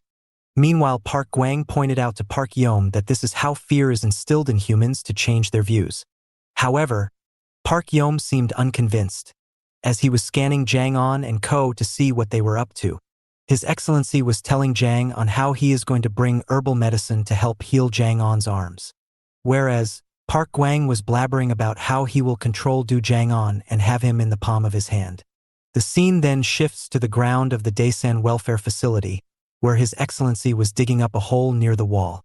This annoyed Lee Sun-jo, who didn't understand why he was digging a hole near the wall when he was supposed to bring them herbal medicine. He also questioned why Du Jang On came along with them here. Jang On says that he is just playing along with it, just as Sun-jo had suggested.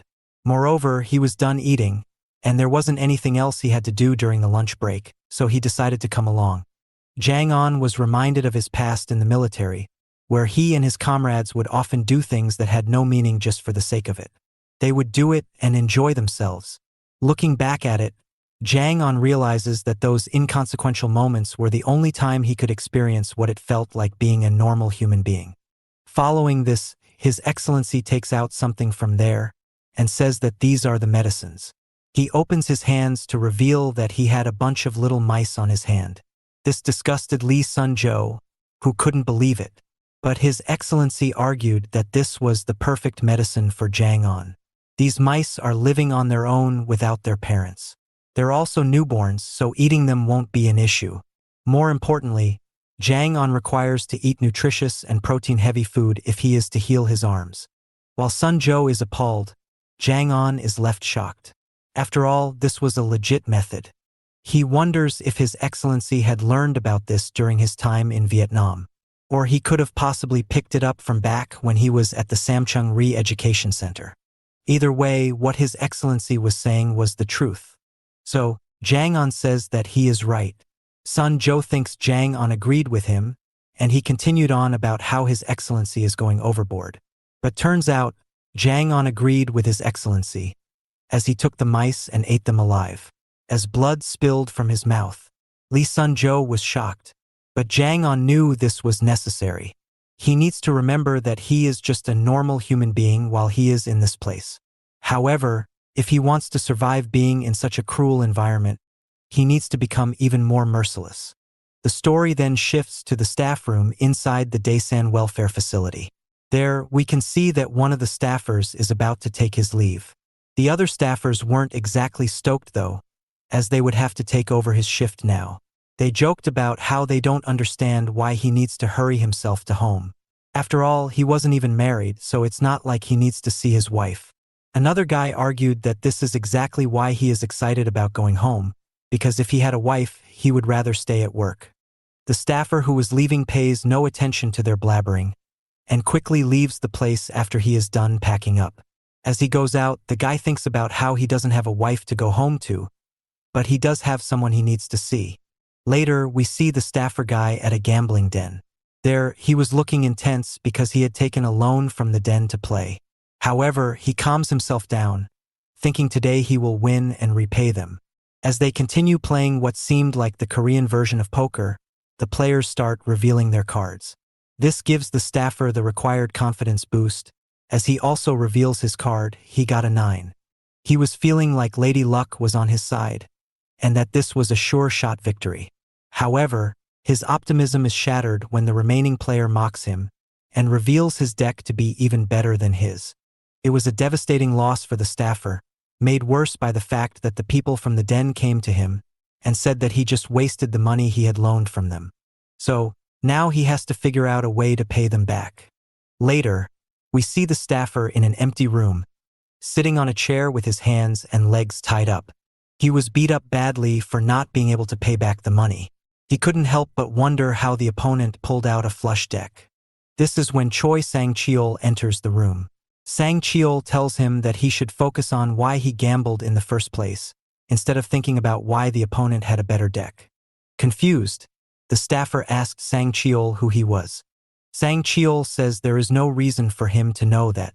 Instead, Sang Cheol has learned that the staffer works at the Daesan welfare facility, and he needs information about that from him. The staffer straight out says no to his questions, as confidential information can't be passed. However, Sang Cheol came prepared. The guy was in heavy debt, so Sang Cheol ended up buying out his debt by paying the den. So now the staffer owes him the money. However, Sang Cheol offers to forgive his debt if he provides the information.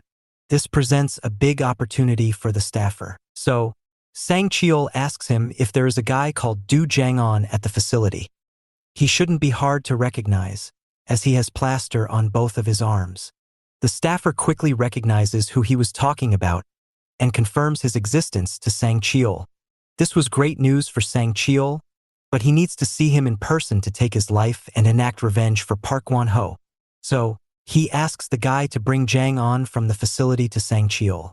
However, the staffer says that is simply not possible, and that there is no way he can smuggle out an inmate. With no other choice, Sang Cheol suggests he gets inside the facility to meet Jang-on himself. The staffer informs Sang Cheol that he probably has a wrong idea about the facility, and that the place is worse than jail. Once someone gets in, they can't get out. Sang Cheol understands that, but asks for the staffer's help to stay in the place. The staffer then tells him that there is a way to get him. He tells him that the facility patrols the city to look for homeless people and drunkards to take them in. So, if Sang Cheol pretends to be one on the specific date he tells him, then he can get inside. Sure enough, Sang Cheol does that, and he is taken into the Daesan welfare facility. The staffer asks him if he really will get his debt forgiven, to which Sang Cheol says that he will forgive the debt, and will even provide him a written contact. However, he will only do so if he enters the place safely and gets to accomplish his goal. And so, the staffer takes Sang Cheol to the 3rd platoon and introduces him as a new member. Sun Jo wonders how Sang Cheol got caught up in this, while Du Jang-on tells everyone to get along with the new guy and introduces himself to Sang Cheol.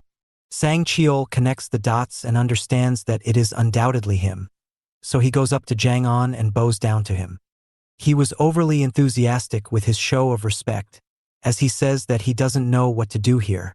However, he does know that he must respect the people in higher positions. Jang-on gets overwhelmed by his antics and asks Sun Jo to go ahead and show Sang Cheol his bed. As they walk, Sun Jo tells Sang Cheol that he will fit in perfectly at this place, to which Sang Cheol says that he has past experiences in similar places. Sun Jo hears this and tells him that he should keep up the attitude. This pisses off Sang Cheol, who asks Sun Jo if he has an armband like Jang-on. Sun Jo says no, to which Sang Cheol tells him that then he shouldn't be telling him what to do. Intimidated by him, Sun Jo quickly shows him the bed and leaves. As Sang Cheol rests, Sun Jo goes up to Jang-on, sees his armband, and sulks. Jang-on sees it and asks him why he is sad, to which an embarrassed Sun Jo tries to hide it. Meanwhile, Sang Cheol was shocked that a guy like Jang-on got kidnapped, yet somehow managed to become a leader in this kind of a place. But he thinks this is a good thing as it will allow him to play along with this act, and when the correct time comes and Jang-on drops his guard, he will finish him off for good. The next day, Choi Sang Cheol is unceremoniously made to wake up by the alarm. This shocks him before he remembers that he is in the welfare facility. It reminds him of his military days. Shortly after, Lee Sun Jo tells everyone to gather, as they were going to do the daily roll call. Being caught up in all of this made Sang Cheol feel that getting close to Jang-on would be tough. However, he is determined to get close to him and cut his life short. However, what he didn't account for was all the other things that were going to bother him while in this place. First up, he is appalled by the food served at the canteen. He couldn't believe that such rotten and atrocious food would be served to eat. It was much worse compared to the food at the military, which is considered bad. Despite this, he has no choice, so he has to go and eat the food because of Du Jang-on. However, he glances to his side to see that even Jang-on is making faces while eating the food. making him understand that even Jang-on isn't used to the food yet. Later, they are sent to the ground for work. They were tasked to break rocks and carry them to the factory. Breaking rocks was a tough task, and it made Choi Sang-cheol question the place's status as a welfare facility. This is when he is told by the person beside him that they usually share the load of this work in platoons. However, Sang-cheol is unlucky that he had to get the shift on his first day. Angered, Sang-cheol gets to work and asks the guy beside him what work he used to do before getting in here. The guy, His Excellency, says he is the president of the country. Sang-cheol does a double take, but His Excellency doesn't change his statement. This made him even more frustrated, as he now has to deal with the mentally challenged. He couldn't help but condemn Jang-on more, as he was doing nothing because he has the armband and is injured.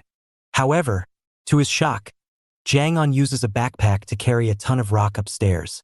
He blitzes through the stairs, leaving him shocked. He couldn't believe that someone could run that fast while carrying rocks upstairs. As he was astonished, His Excellency reminds Sang-cheol to get back to work, which he does. He starts breaking rocks again and ends up finding a very sharp shard of the rock, making him curious. Later in the evening, Sang-cheol is tired out and left feeling like he was a proper construction worker.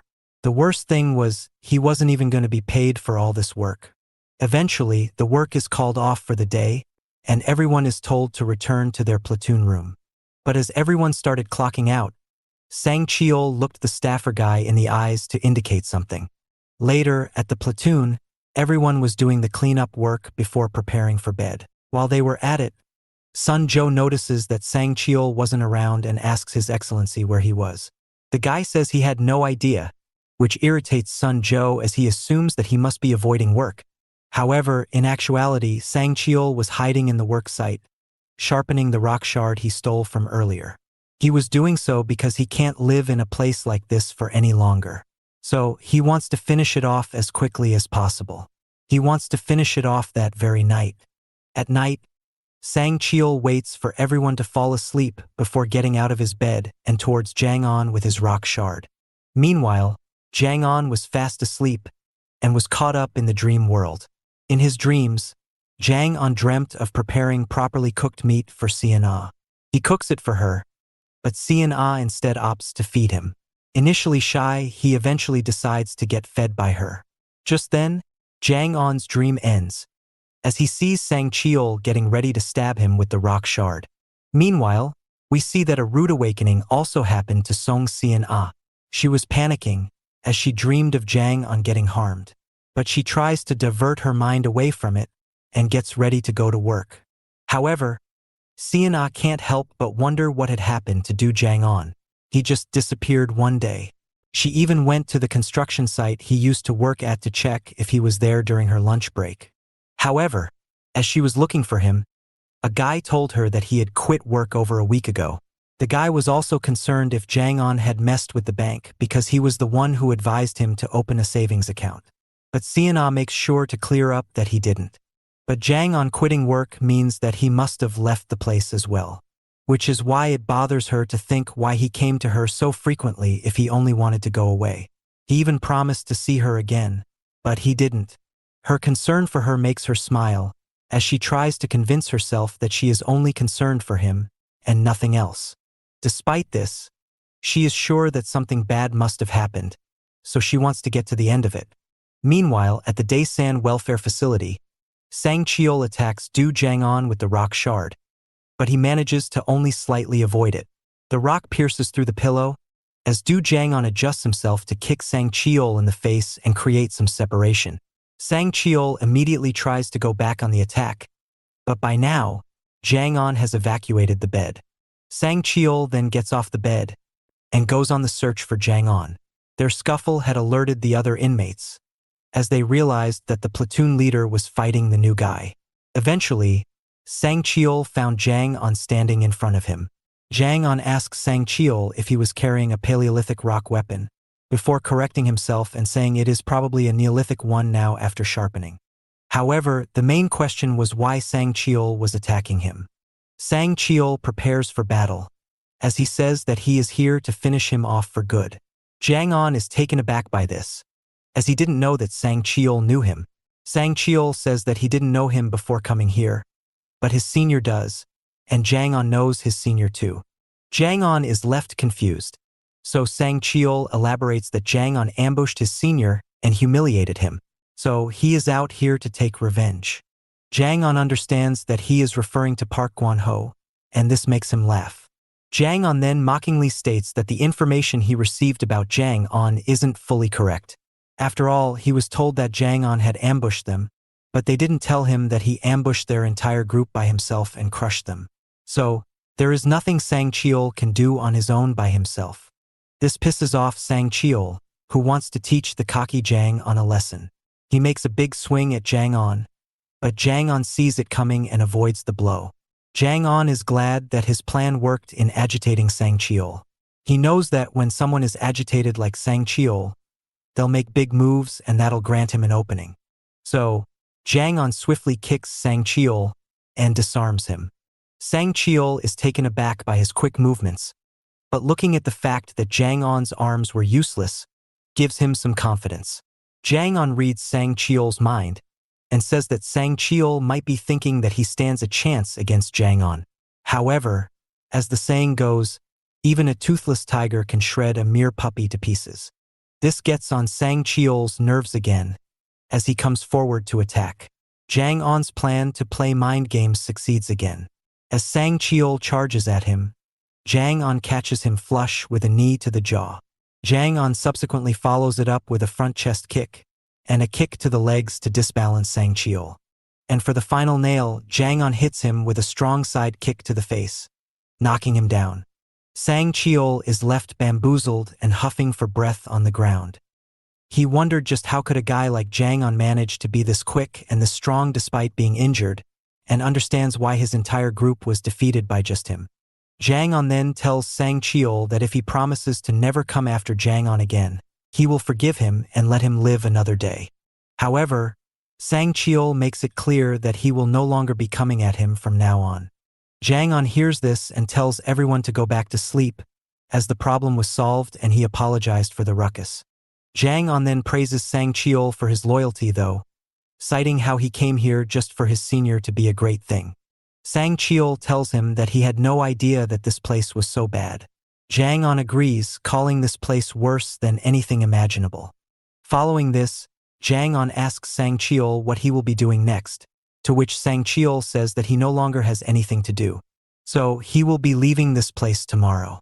Jang On is left stunned by this, as he understands that Sang Cheol probably has no idea just how bad this place really is.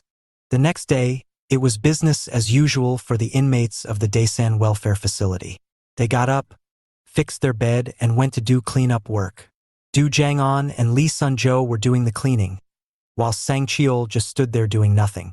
This bothers Sun-jo, who calls out Sun-jo for his behavior and not working properly.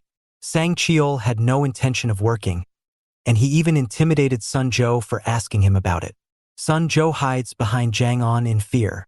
Sang Cheol then states that there is no need for him to work, as he will leave anyway. Sun-jo is left taken aback by his statement, while Jang On asks Sang Cheol just how he intends to get out of here. Meanwhile, the staffer who got Sang Cheol inside the facility came in and told the guys to stop talking during work hours. Sang Cheol says that there is no real need for a plan. He will just leave because he wants to leave. Sang Cheol then goes up to the staffer and tells him that he has no reason to be here and that he wants to get out. The staffer realizes there is another staff member behind him and asks Sang Cheol if he has gone crazy. Sang Cheol, however, does not care and makes it clear that his work is done, so he wants to leave and he isn't even a homeless person. The staffer pulls Sang Cheol towards him by the collar, feigning aggression, but instead telling Sang Cheol that this place is not like other welfare facilities. However, Sang Cheol says he simply does not care and that he wants out. The staffer tells him he cannot be saying stuff like this aloud and that he should keep quiet. Angered, Sang Cheol tells him that he needs to teach the staffer a lesson and show him his place. He threatens not to forgive his debts if he keeps on going like that. To the onlookers, they didn't understand what the two of them were up to, but it becomes public when the staffer pushes away Sang Cheol in anger. He had enough and couldn't take it anymore. But just then, He understood that there is no need to be angry, and that he can simply keep Sang Cheol locked here forever to avoid paying the debt. This warrants a punch in the face by Sang Cheol to the staffer, dropping him. Everyone is shocked by this, as Sang Cheol continues on by picking up his stick and battering him over the head with it. Another staffer rushes in to stop Sang Cheol, but he too gets hit on the neck by the stick, and Sang Cheol starts brutalizing both. Lee Sun-jo sees this and understands that Sang Cheol is a crazy guy, but it makes it even more impressive how Jang-on defeated him with so much ease. Jang-on smiles as he mentions how such praise is making him embarrassed. Meanwhile, on the inside, this made Jang-on realize that he can probably beat up all of the staffers by himself if he needs to. As Jang-on keeps on hitting them, taking out his anger from last night on them, the staffers cry out to be saved, and their prayers are heard as Park Yeom grabs Sang Cheol's hand. Sang Cheol looked back in anger as Park Yeom asked him just what he thought he was doing. Sang Cheol is stunned by Park Yeom as he wonders just who it was with such immaculate grip strength. But before he can react, Park Yeom pulls him in and hits him with a devastating punch, which sees his blood splatter out. Park Yeom then takes out the stick and starts pummeling Sang Cheol with it. Everyone looked on in horror, as Jang-on notes that even if he beats up everyone, Park Yeom is going to be a nuisance. Park Yeom only became more intense, as he hoped to make an example out of Sang Cheol. After all, the inmates just saw 2 staffers get beaten, so he needs to give them a reason to fear. He will beat up Sang Cheol so bad that he regains control over everyone, and that everyone starts hoping that they never make it to where Sang Cheol is currently. Kept looking like he was going to end Sang Cheol for good. But this is when Jang-on stepped in. Jang-on quickly apologizes to Park Yeom. He says that Sang Cheol is a member of his platoon, and that he seemingly had breakdown or something like that. He apologized from his behalf and wanted to discipline Sang Cheol himself as the platoon leader.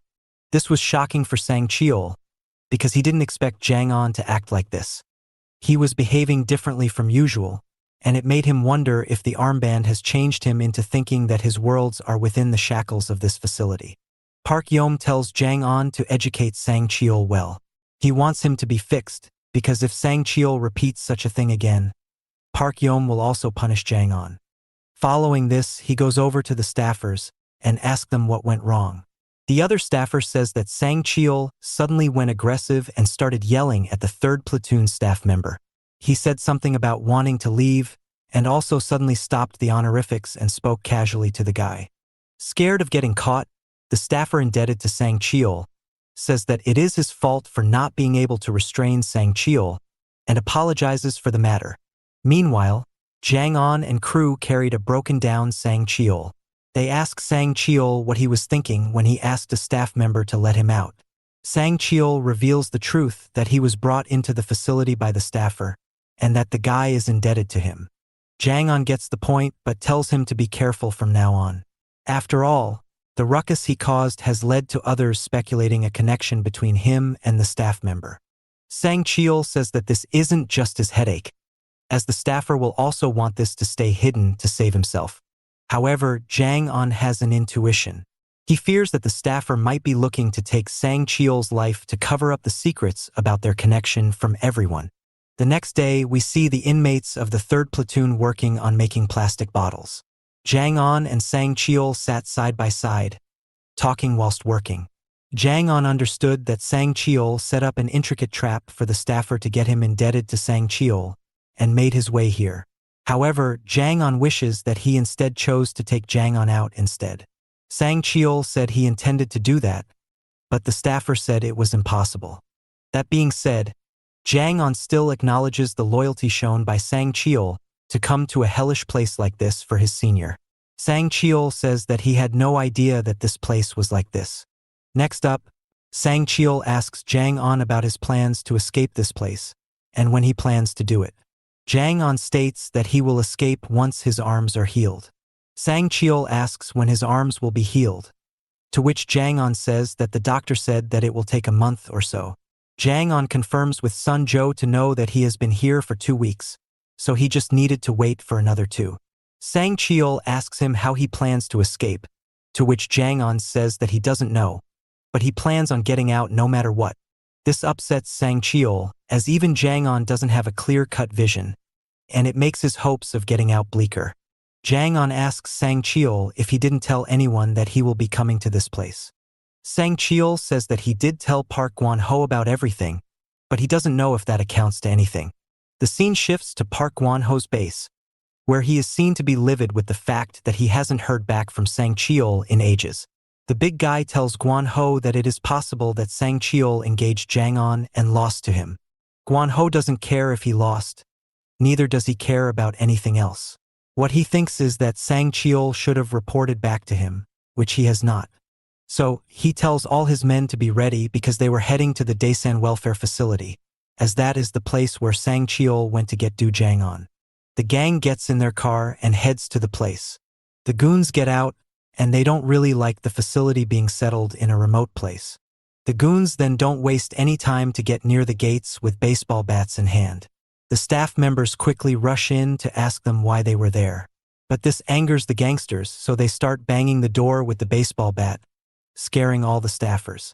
Another staff member approached the gangsters and tried to hurl swears at them, but Park Won-ho comes forward and swears back at them. The staff are now fully intimidated, as they tell the gangsters that they'll be able to help if the gangsters tell them why they are here. Park Won-ho says that he is here to take back his little brother, Choi Sang Cheol. This had the staffers panicking, and the 3rd platoon staff realizes that these are people from Sang Cheol's gang.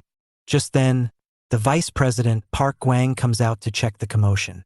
This scares the 3rd platoon staff, who quickly runs back, as he feared that there is a big chance that his secret connection with Sang Cheol was about to come out. Meanwhile, Park Gwang goes forward and approaches Guan-ho face to face. Guan-ho asks if Park Gwang is the man in charge. If so, he wanted him to open the door so they can talk properly.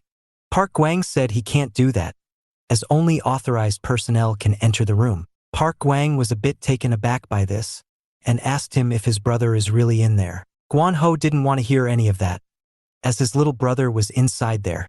Park Gwang was a bit taken aback by this, and asked him if his brother is really in there. Guan-ho explains that while Sang Cheol is not his real brother, he is like one to him, and he is definitely inside. After this, Guan-ho sits down in front of the door. Park Gwang was shocked by this action. Guan-ho then told him that if he doesn't plan on staying inside forever, he should go inside and bring Sang Cheol, because they won't be moving otherwise. Park Gwang says that he will be going inside to check if there is someone named Sang Cheol inside. However, in reality, he was fuming to have a gangster come near him and cause such a commotion. Meanwhile, we see the 3rd platoon staffer desperately searching for Sang Cheol. He eventually finds him working the bottle-making job. The staffer then goes up to Sang Cheol and discreetly tells him to follow him outside if he wants to get out of here. Sang Cheol follows suit, but Jang On finds this extremely suspicious. As they keep walking to somewhere, Sang Cheol asks the staffer why he was suddenly letting him go outside, when he promised to make him rot inside forever previously. The staffer says that it was something he had said out of anger because Sang Cheol threatened with the debt. However, now he has realized that keeping Sang Cheol inside will cause speculations to arise and might get them both in trouble. So, he tells Sang Cheol there was an emergency exit ahead.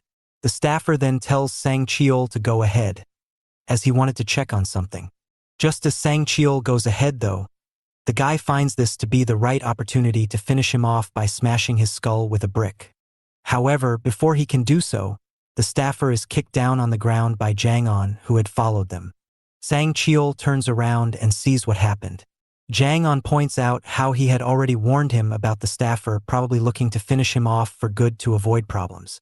This pisses off Sang Cheol beyond control, so he picks up the brick and decides to smash the staffer's head in, while Jang On pleaded him not to. He still decides to go through with it, but Jang On kicks away the brick from his hand, breaking it. He then yells at Sang Cheol for trying to do something like that, but Sang Cheol was irate and wanted to finish the staffer off right there. But Jang On warns him that this will cause his doom too.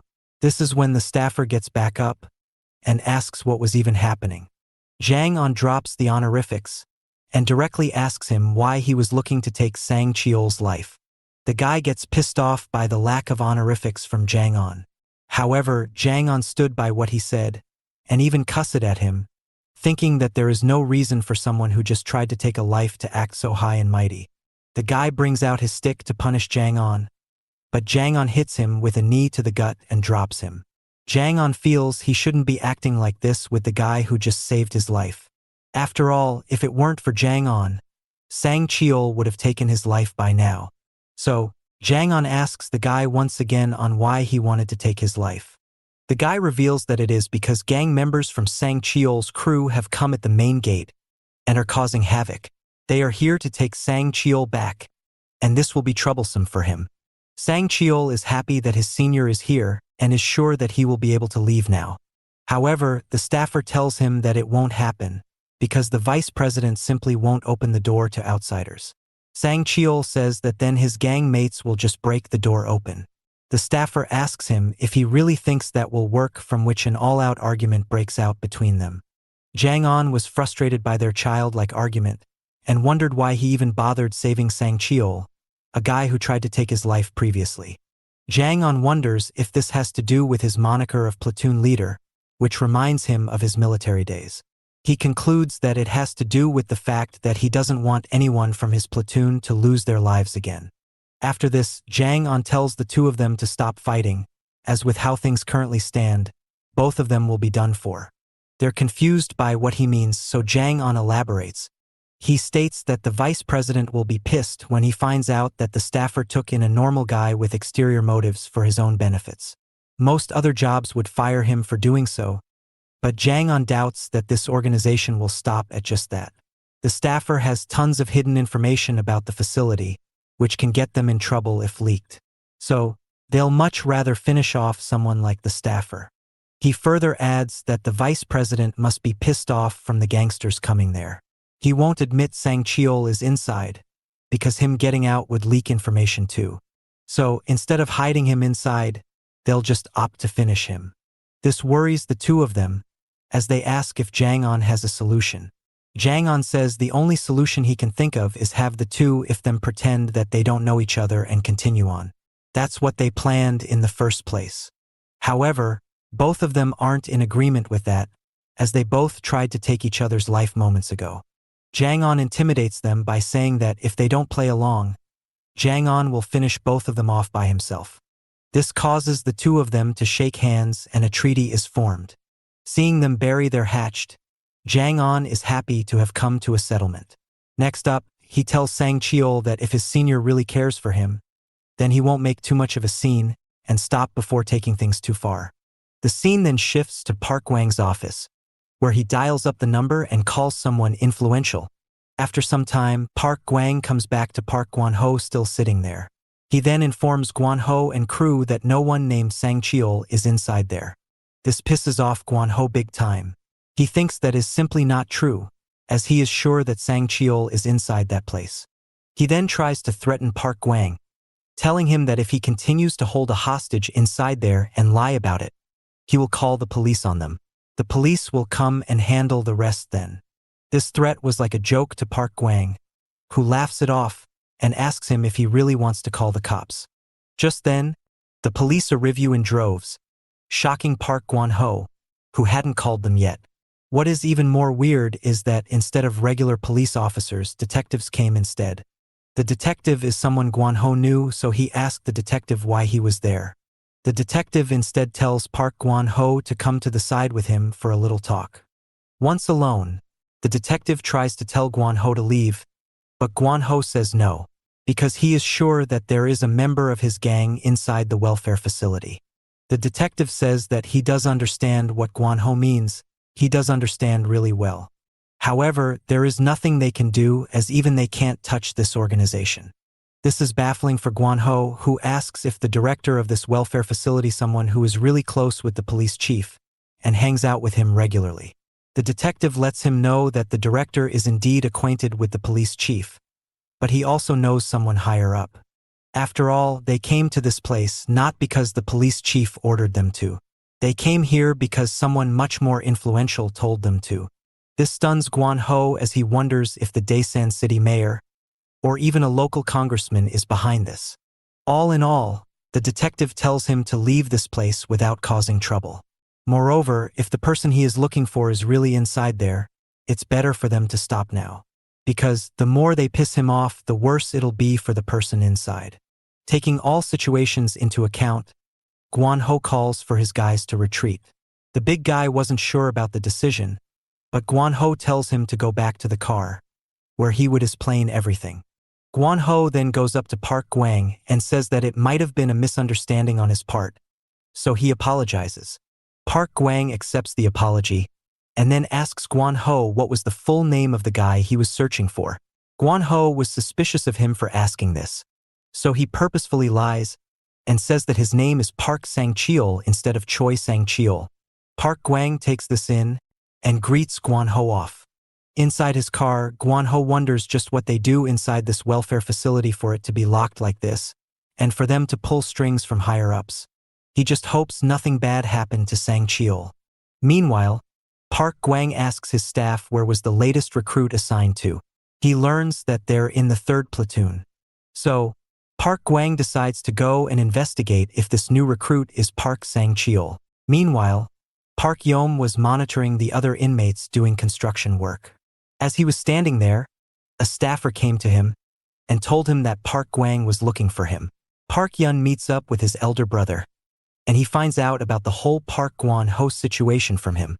This shocked Park Yom, and he asked his brother why he told Park Yom about this when it was happening, as he could have dealt with it easily. Park Gwang tells him it is not a big deal, and that he didn't tell Park Yom because he would have created a scene by starting a fight with those people.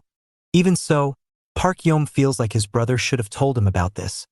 But Park Gwang reassures him that it is fine and that the problem has been dealt with.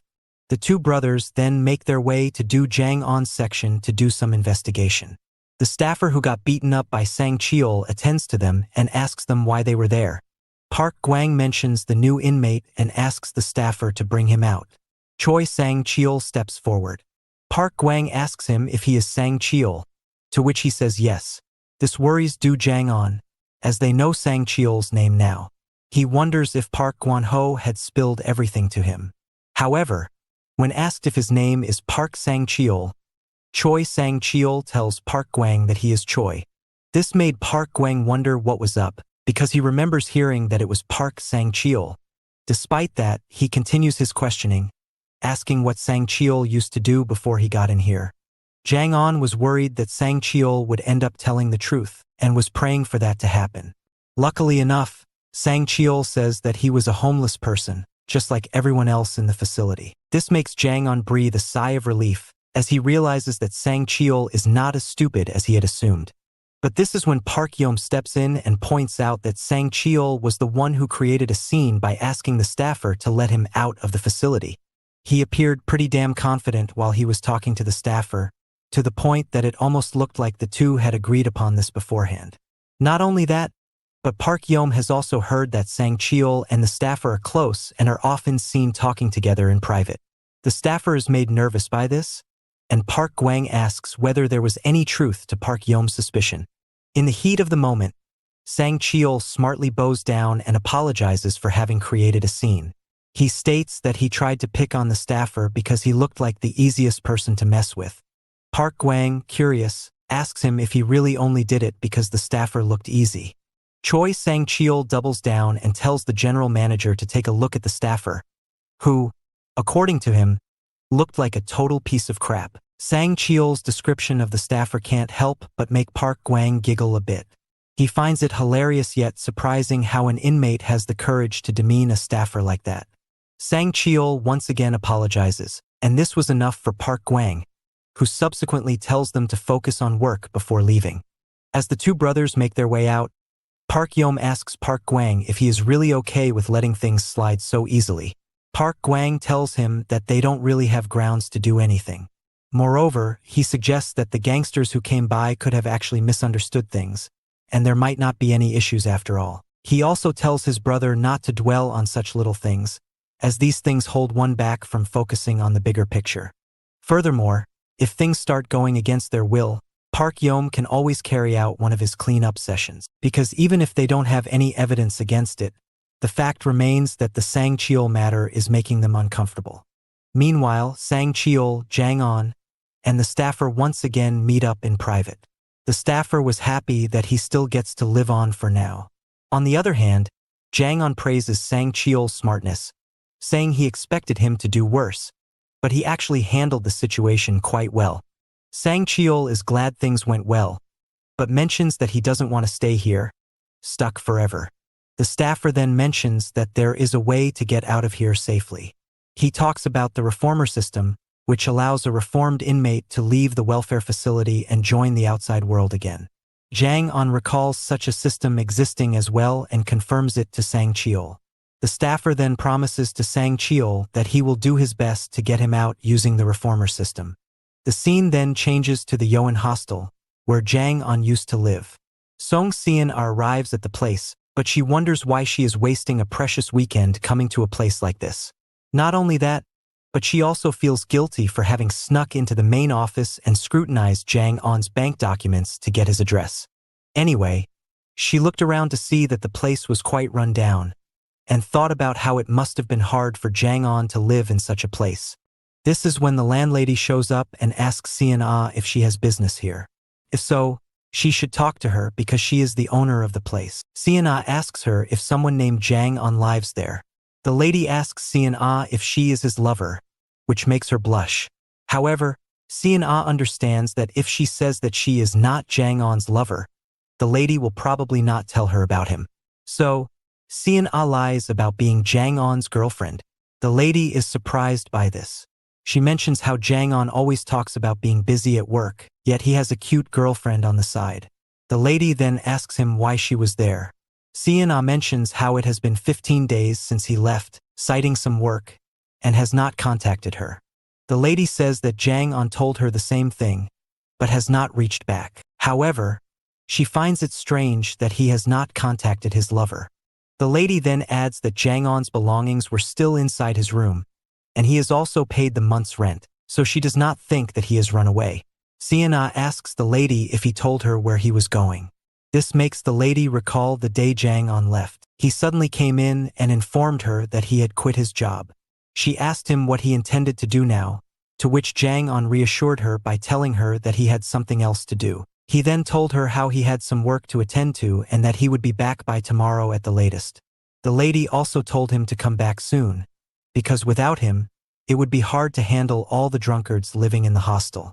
But before leaving, he did give her the contact of a person, just in case it was needed. He wrote it on a piece of paper for the lady. So, she gives Seon the card that has the phone number of Jo Tae-moon. The lady states that she did not call the number because she did not want to bother Jang On and let him come back when he wanted to. But she tells Seon to hit it up to contact him. Seon thanks her for that, but when the lady asks her when she plans on marrying Jang On, she becomes shy and nervous. After that, the lady tells her about how, despite living here and working a construction job, Jang On is actually a nice guy. So, for him not contacting her, there must be some reason behind it. Seon smiles and agrees, then makes her way out.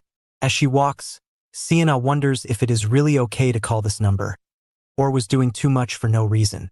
Anyway, that is for Jang On to decide, so she plans on asking him when they eventually meet again. Back at the Daesan Welfare Facility's 3rd platoon, everyone was doing cleanup work, whether they liked it or not. It did not matter. Jang On was playfully making them all do the work, while also participating himself. The 1st and 2nd platoon leaders watched this and talked about how they did not like the new platoon leader and his volunteering to clean. They didn't like him because he was not like them and didn't act as a platoon leader should. Instead, he was just joking around and acting normal with the guys. They also asked the 4th and 5th platoon leaders what they thought of this. The 4th platoon leader mentions that he doesn't like how Jang On replaced the original 3rd platoon leader and took his place. The 5th agrees and adds that their own subordinates have been acting suspiciously ever since. It is almost like they are waiting for an opportunity to start a coup as well. The 2nd suggests they just take care of the 3rd for messing with them. The 5th wants to as well, but he thinks doing that will give everyone else justification to turn against them. The 1st platoon leader thinks that it is right and that they cannot do something so major without preparation. He thinks that a person like Jang On, who ousted the 3rd platoon leader, needs to be made an example of. so that everyone else knows that the platoon leaders won't take kindly to coup ambitions. The fourth takes that as a sign that they will be teaming up to bust Jang On.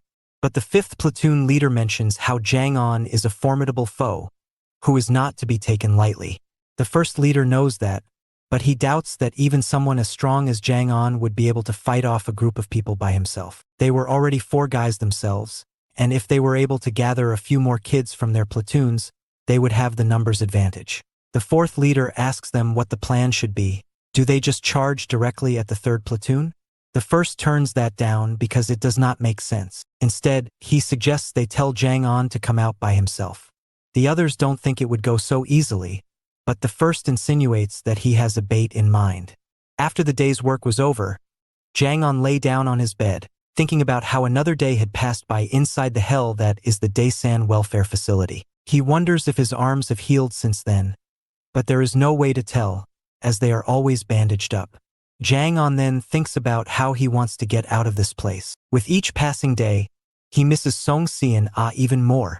He also misses the good food. He is tired of having fish paste that is so dated that it feels more rotten than fermented. Not to mention the vegetables that are so badly cooked that they are hardly recognizable as such. However, he also knows that thinking about these things is futile, so he just decides to close his eyes and sleep. Just then, the second platoon leader comes to him and tells him to wake up. He tells Jang On that there is something they need to talk about, so Jang On should come outside. Jang On asks him what it is that he wants to talk about because it was almost time for the rooms to be shut down. But the second platoon leader insists he comes outside, and so Jang On joins him. Once outside, the second platoon leader informs him that the platoon leaders are gathering for a meeting. They are organizing in a room, and they want the third platoon leader to come along with them. Jang On could not be less interested in that. After all, he does not like people who like to indulge in superiority. However, when the second platoon leader mentions the topic of some late-night snacks, Jang On can't help but be interested. He follows the second platoon leader while being skeptical of the matter. Eventually, the second platoon leader takes him to the room. Upon entering, Jang On receives a warm welcome from all the other platoon leaders, who mention how they should have called him sooner, but it ended up taking time. Seeing them, Jang On becomes uninterested again, but when his eyes catch a glimpse of Ramian, he is stunned. He asks if that was really Ramian, to which the second leader confirms it. Jang On is then shocked by the fact that they actually had metal chopsticks there, because those were banned in the welfare facility. The others tell him it is fine, and that everything there, including the ramen and metal chopsticks, has been approved by the welfare facility. After all, they are platoon leaders, not just random inmates. This pisses off Jang On, who doesn't like how they find happiness and superiority in such a little thing. He didn't want to indulge with them at all, but seeing Ramian there, he couldn't leave, even if he wanted to. After this, the fifth platoon leader brings some water to boil the Ramian in. However, he fills the entire bowl with water. This was off-putting for Jang On, who knows that this is not the way Ramian is cooked. So, he tells them that he will be the one cooking. Jang On subsequently goes off to do it himself. He wonders if those guys have never made Ramian themselves. He thinks he is better off doing it himself rather than letting those guys ruin it. The fifth leader watched on in shock, as he wondered what made Jang On want to boil the Ramian himself. Meanwhile, the fourth leader mentions how he did not expect Jang On to be this kind of person. But this meant that Jang On is really interested in eating the Ramian because he was acting nonchalant at first. The fifth leader asks what they should do now, and if they should call the other guys to beat Jang On up. However, the first platoon leader suggests they let him have the Ramian for today and postpone their plan for next time.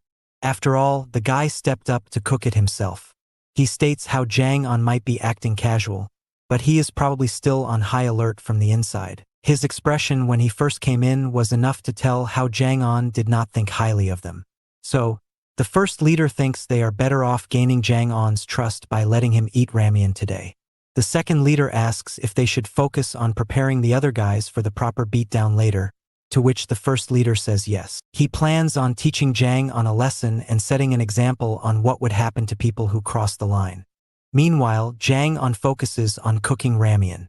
He has a good estimate on how much water is needed when he is cooking using the pot in his house. However, because he is using a different one here, his calculations aren't going to be accurate. But Jang On does know that when in doubt, people should just opt for less water because one can add more water if needed.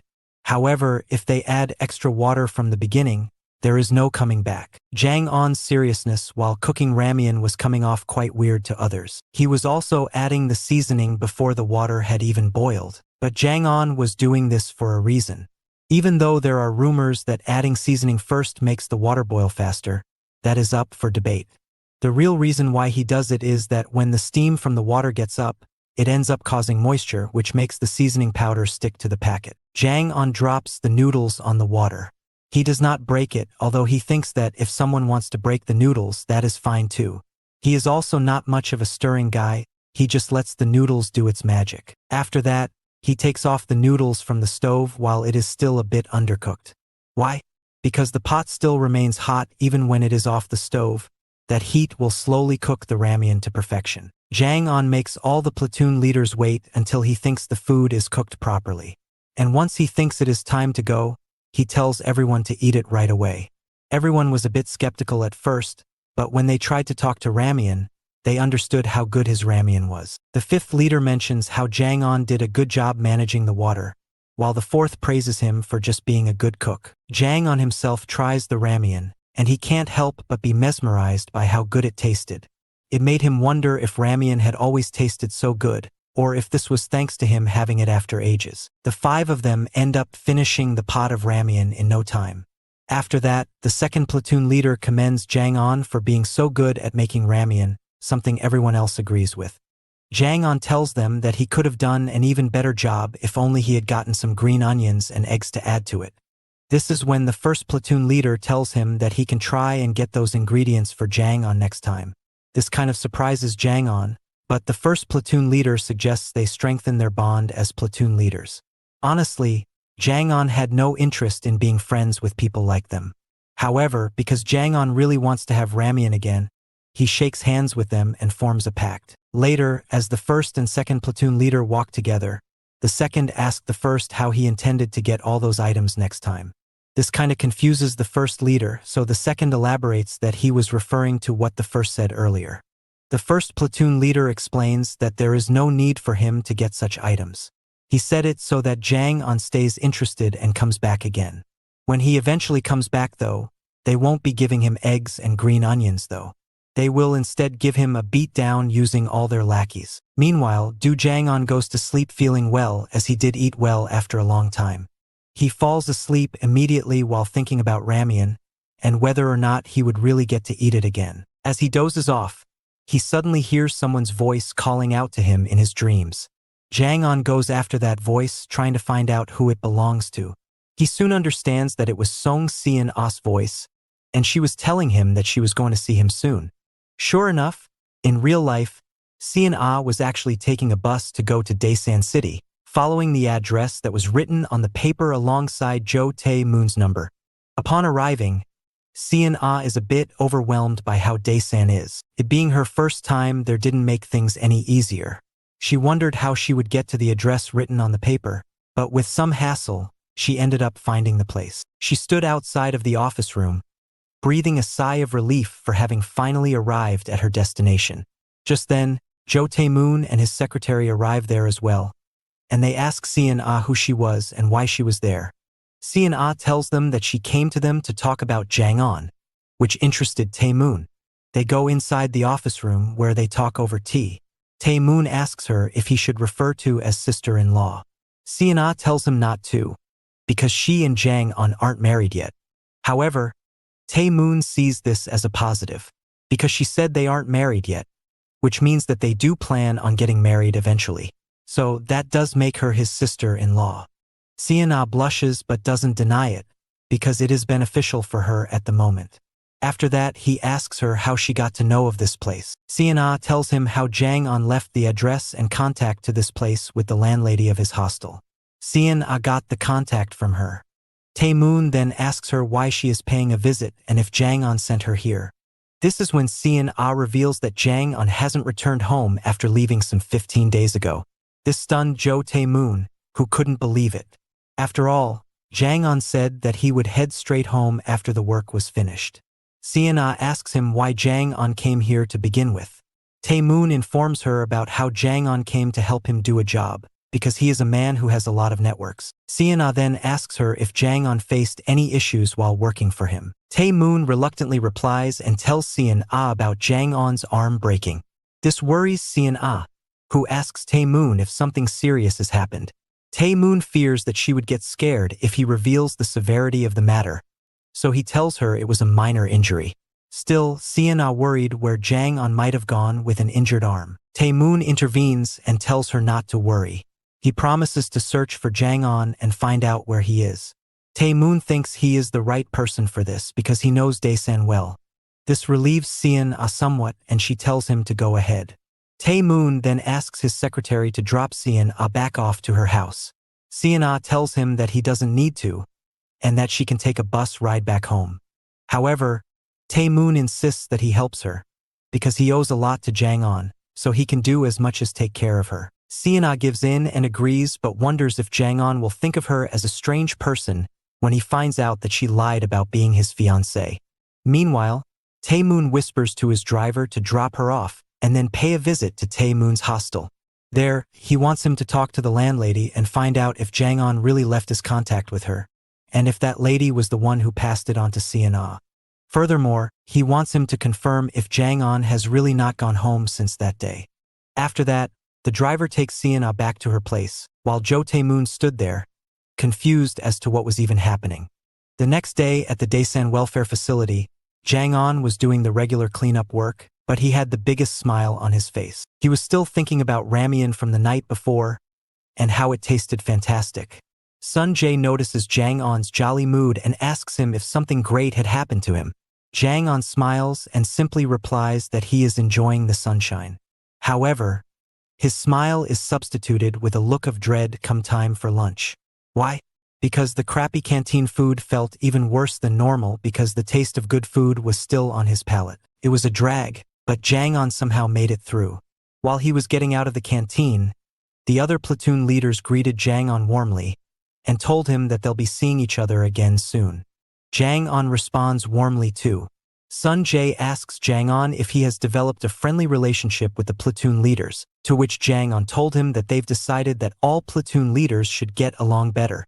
In the meantime, Jang-on was still thinking about ramen. He wondered if they saying that he will meet them again soon meant that they would have him over for ramen again soon. Jang-on acknowledged the fact that his mind was being plagued by thoughts of ramen. It was almost like a boy only thinking about the girl after getting their first kiss. Later that night, Jang-on was on his bed and he was still thinking about ramen and was craving to have it some more. This is when Sun-jae comes to him and informs Jang-on that the second platoon leader has been looking for him. This makes Jang-on spring up from his bed, and he thanks Sun-jae for telling him before sprinting off in hopes of getting ramen again. Sun-jae sees this and notices that Jang-on's behavior has been a bit strange as of late. Jang-on meets up with the second platoon leader, who tells him that they've managed to get their hands on some green onions and eggs, just as Jang-on had suggested.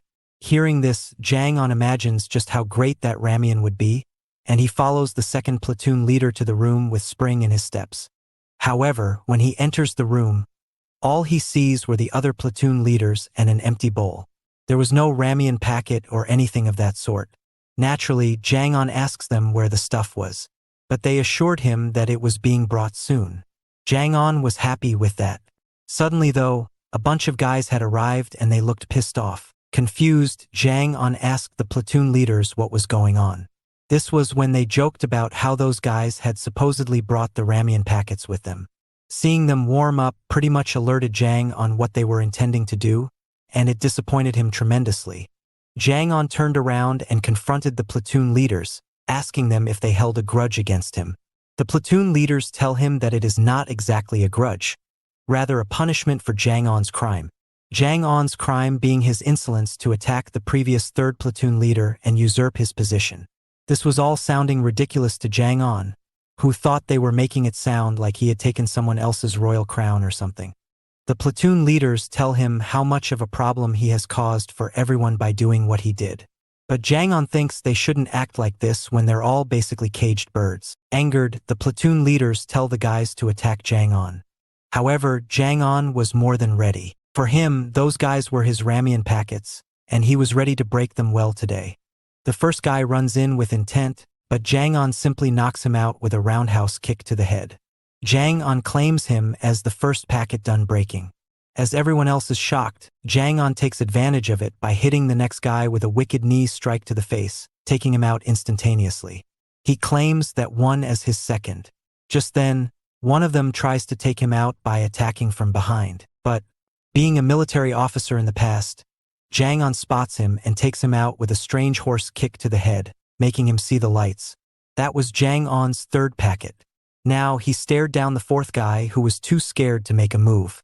Jang-on taunts him, but the second platoon leader motivates him to go and attack Jang-on. The guy musters up courage and tries to attack Jang-on, but this was a huge mistake. Jang-on cuts down his movement immediately with a hard leg kick that would make even Poetin proud. This drops the guy to his knees and Jang-on seals his fate with a stomp to the head. This was his fourth and final packet. Then, almost nonchalantly, Jang-on turns around and asks the platoon leaders if there is really no ramen today. The fifth platoon leader explains how ramen is a premium food, which they only get their hands on rarely. This pisses off Jang-on, as he was really craving it. He tells the platoon leaders that they've messed up, and messed up bad. This scares the crap out of them and they try to apologize to Jang-on, but it was too late. Jang-on informs them that his name is Du Jang-on and not the third platoon leader before. He beats them all up badly and leaves the room a thrashed-up mess. Before leaving, though, Jang-on notices metal chopsticks laying on the floor, so he picks them up and hides them inside his cast, citing that those could see some use someday. Just before heading out, Jang-on tells the platoon leaders to inform him when they get ramen and not just feast on it by themselves. After he leaves, the first platoon leader, beaten up, vows to take revenge on him. He asks the fifth platoon leader about the crazy guy in his platoon. The fifth platoon leader asks him what he wants with that guy, to which the first platoon leader simply tells him to bring him over. The fifth platoon leader asks the first platoon leader if he really is referring to the crazy guy. The first asks him if he had any problems with that, to which the fifth informs him that the crazy guy was currently being held in the punishment room. The first asks why so, to which the fifth leader explains that he once again lost his cool and attacked his platoon members. However, the punishment this time was just for a day only, so he will be out by tomorrow. However, it did seem like he was still crazy based on him talking to himself about taking out communist spies in the punishment room. The next day, the staffer opens up the room and releases the crazy guy, and asks him if he has reflected on his actions. With soulless eyes, the guy says that he will make sure to not repeat his mistakes. His name is John Chong-soo, and he wasn't always like this. He used to be a taekwondo athlete until his college days. He had to end up giving up on college and go to the military at a young age due to his family's financial issues. After getting discharged, he found a job in a factory, but because he yearned for the college life he missed out on,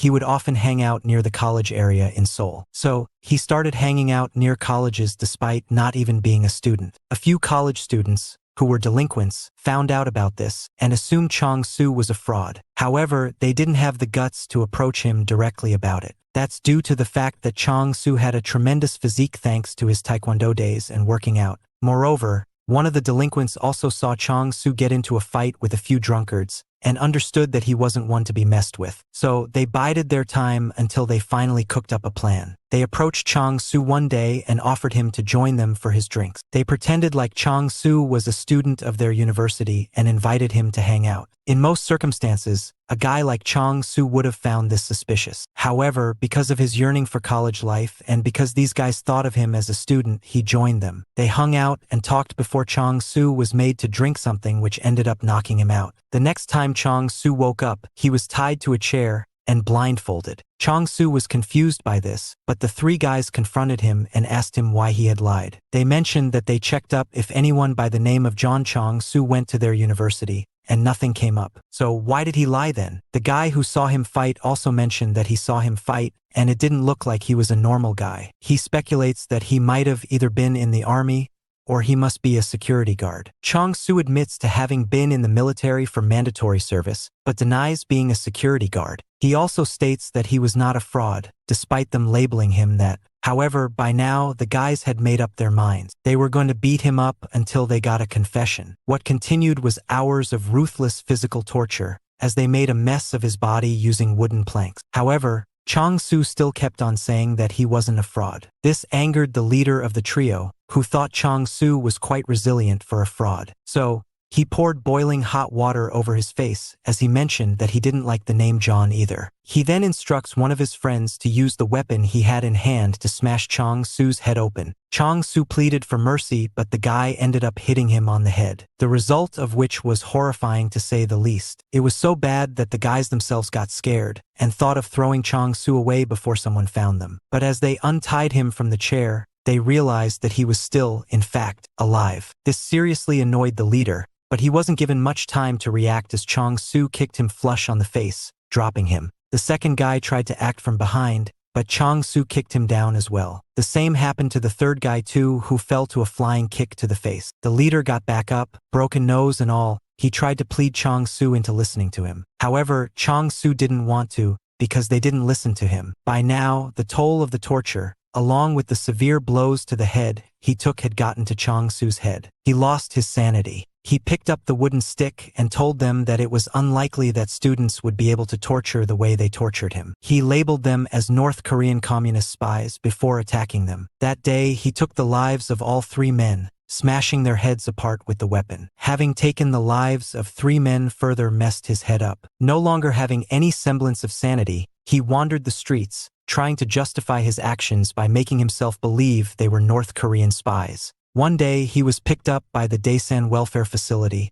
and that's how he got here. Although not sane, he still manages to stay quiet most of the time. However, when people bring up North Korea in any manner, he snaps. The other day, a few guys were talking about noodles, and they argued on whether or not Hamgyong had the best noodles or Pyongyang. Hearing this, Chang-Su confronted, asking if they were communist spies, because those were North Korean cities. When the guys reacted strangely to him, Chang-Su attacked them, getting himself another trip to the punishment room. Bringing up North Korean communism and going to the punishment room became a regular part of his life. So, when he got released from the punishment room after his latest trip, the first platoon leader approached him. The first asked him if he had a good time inside the room, to which a soulless Chang-Su said yes. The first then gaslights him by telling him that he acquired some important information from him. He learned about a North Korean spy being in the facility. This interested Chang-Su, and he asked him who it was. The first leader lies and says that it was the third platoon leader, Do Jang-on, who was the North Korean spy Chang-Su was after all along. This pisses off Chang-Su, who vows to find Do Jang-on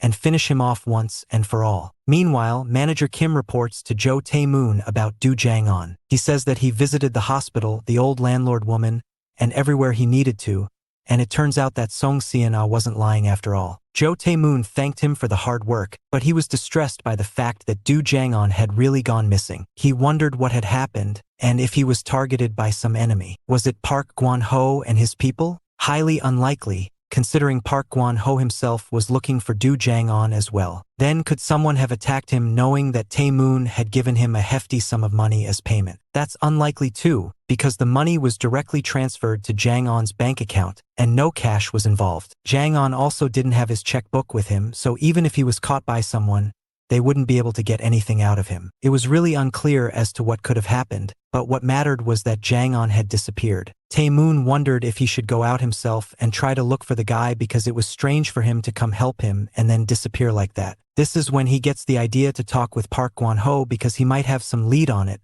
considering he was investigating it too. He meets up with Park Gwon-ho, who is absolutely pissed to have been called here to talk about this. He thought it was shameless behavior from Jo Tae-moon to ask him the whereabouts of the guy he sent after Gwon-ho himself. Tae-moon admits that it is strange on his part, but he really doesn't know where Do Jang-on is. Gwon-ho really wanted to flip him off right there and leave, but he had his incentives too. He knew that through Jang-on, he could also possibly get Choi Sang-cheol out. So, he tells Tae-moon that he knows where Do Jang-on is. Despite not having seen him there with his own eyes, he is pretty certain that Jang-on was being kept in a strange place. He asks Tae-moon if he had heard about the Daesan welfare facility, which confuses Tae-moon. Meanwhile, at the Daesan welfare facility, the guys were working hard just as always. Do Jang-on was no exception either, working his butt off to carry off the broken stones despite having broken hands. As he dropped off some stuff to the designated area, he noticed the cliff above them. It was a cliff that came to be because they excavated the mountain to build the Daesan welfare facility. However, from what it looked like, there was no barbed wire or other kind of protection up there to restrict escapes. He assumes that it's because the cliff itself works as its own security,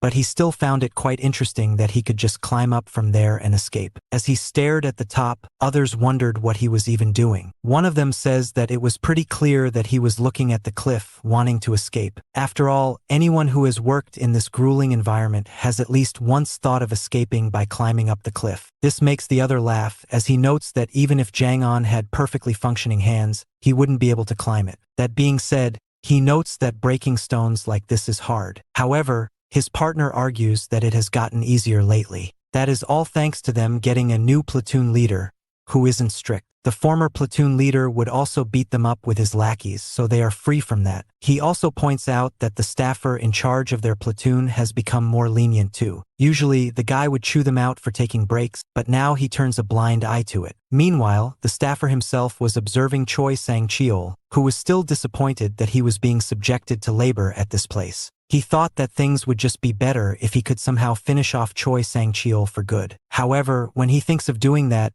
he remembers the incident earlier where Du Jang-on stopped him from doing so. It gives him the chill. As he looked at Jang-on just standing there, it made him sick. Because of Jang-on, he can't make a rash move. Just then, John Chong-soo shows up and asks the staffer if this is where the 3rd platoon works. The staffer says yes, to which Chong-soo, with malice, asks him where Du Jang-on was. The staffer was taken aback by this and asked him which platoon he was from. Chong-soo says he came from the 5th platoon, to which the staffer asks him why he was asking about Jang-on. Chong-soo then gets close to him and whispers to him that he was going to take out Jang-on for good, because he is a spy. The staffer was shocked by the nonsense, but he soon realizes that it was the crazy guy from the 5th platoon. He has a reputation for labeling people as communists and spies, and creating chaos about it. The problem with him was that he was too strong to contain, and he could kick better than anyone else. This is why the staffer kind of considers letting him go meet Jang-on and take him out. However, just then,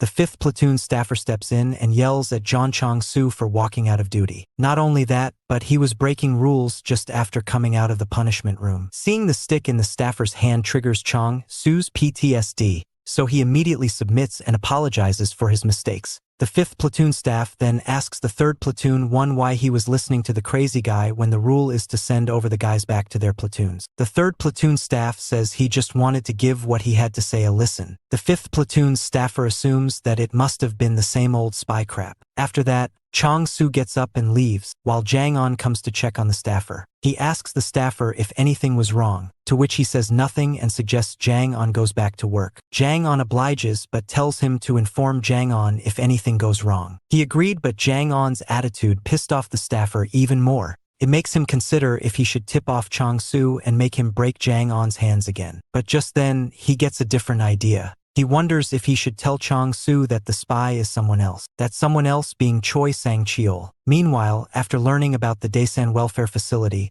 Jo Tae-moon and his team made their way out of the meeting. On their way out, Park Gwon-ho tells Jo Tae-moon to not just try to barge into the Daesan welfare facility. He said that because he tried to do so himself and failed. He informs him about how Officer Kong of Daesan came with his crew of detectives and stopped him from getting inside. This shocks Tae-moon because according to Gwon-ho, they came in with high-ranking detectives and not just normal officers. Gwon-ho also tells him that Officer Kong said something about someone higher in the order protecting the Daesan welfare facility, so he suggests Tae-moon is better off figuring out a different plan. Later, in the car, Tae-moon tells his team to investigate the Daesan welfare facility as much as they can from the shadows. Also, he wanted them to try and find out why Park Gwon-ho actually ended up telling him all of this. He must have an incentive too. Meanwhile, at the Daesan welfare facility, Choi Sang-cheol was having lunch like the rest of the inmates there. As he ate, he recalls that Du Jang-on told him to stay put and live quietly in this place if he wanted any hopes of making it out alive. However, he still can't bear the food and wonders just when and how he would be able to get out of there. In the meantime, the 3rd platoon staffer observed the situation. Du Jang-on was also having his lunch,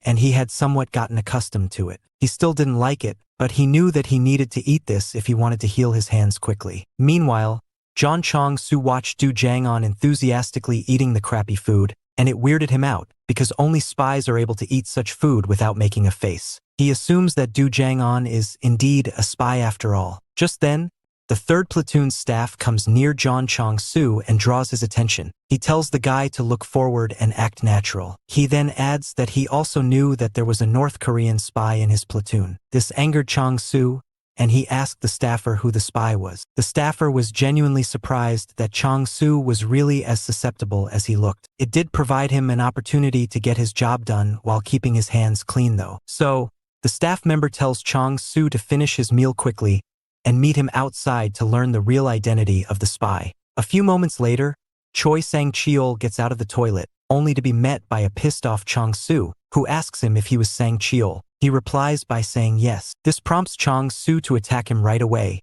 because staff told him Sang-cheol was a spy. Surprisingly enough, Sang-cheol manages to evade the first hit, and actually lands a punch to the body of Chong-su. He immediately followed it up with an axe kick, only missing marginally. Chong-su steps away, and acknowledges Sang-cheol's ability to fight being worthy of a spy. Sang-cheol, confused, asked how he knew his name, but he was taken aback by Chong-su's lifeless eyes. Chong-su manages to distract him by looking towards the gate, which allows Chong-su to catch him with a strong kick to the head. The kick immediately drops Sang-cheol, and Chong-su capitalizes on it by beginning to rain down fists on Sang-cheol's face. He keeps punching him relentlessly before starting to choke him out with both hands. Sang-cheol struggles, but Chong-su doesn't let go. Just when Sang-cheol was about to lose his life, a random guy sees what was happening and asks Chong-su what he was doing. Chong-su was taken aback, and the moment of distraction saw him get hit with a punch from Sang-cheol. This creates separation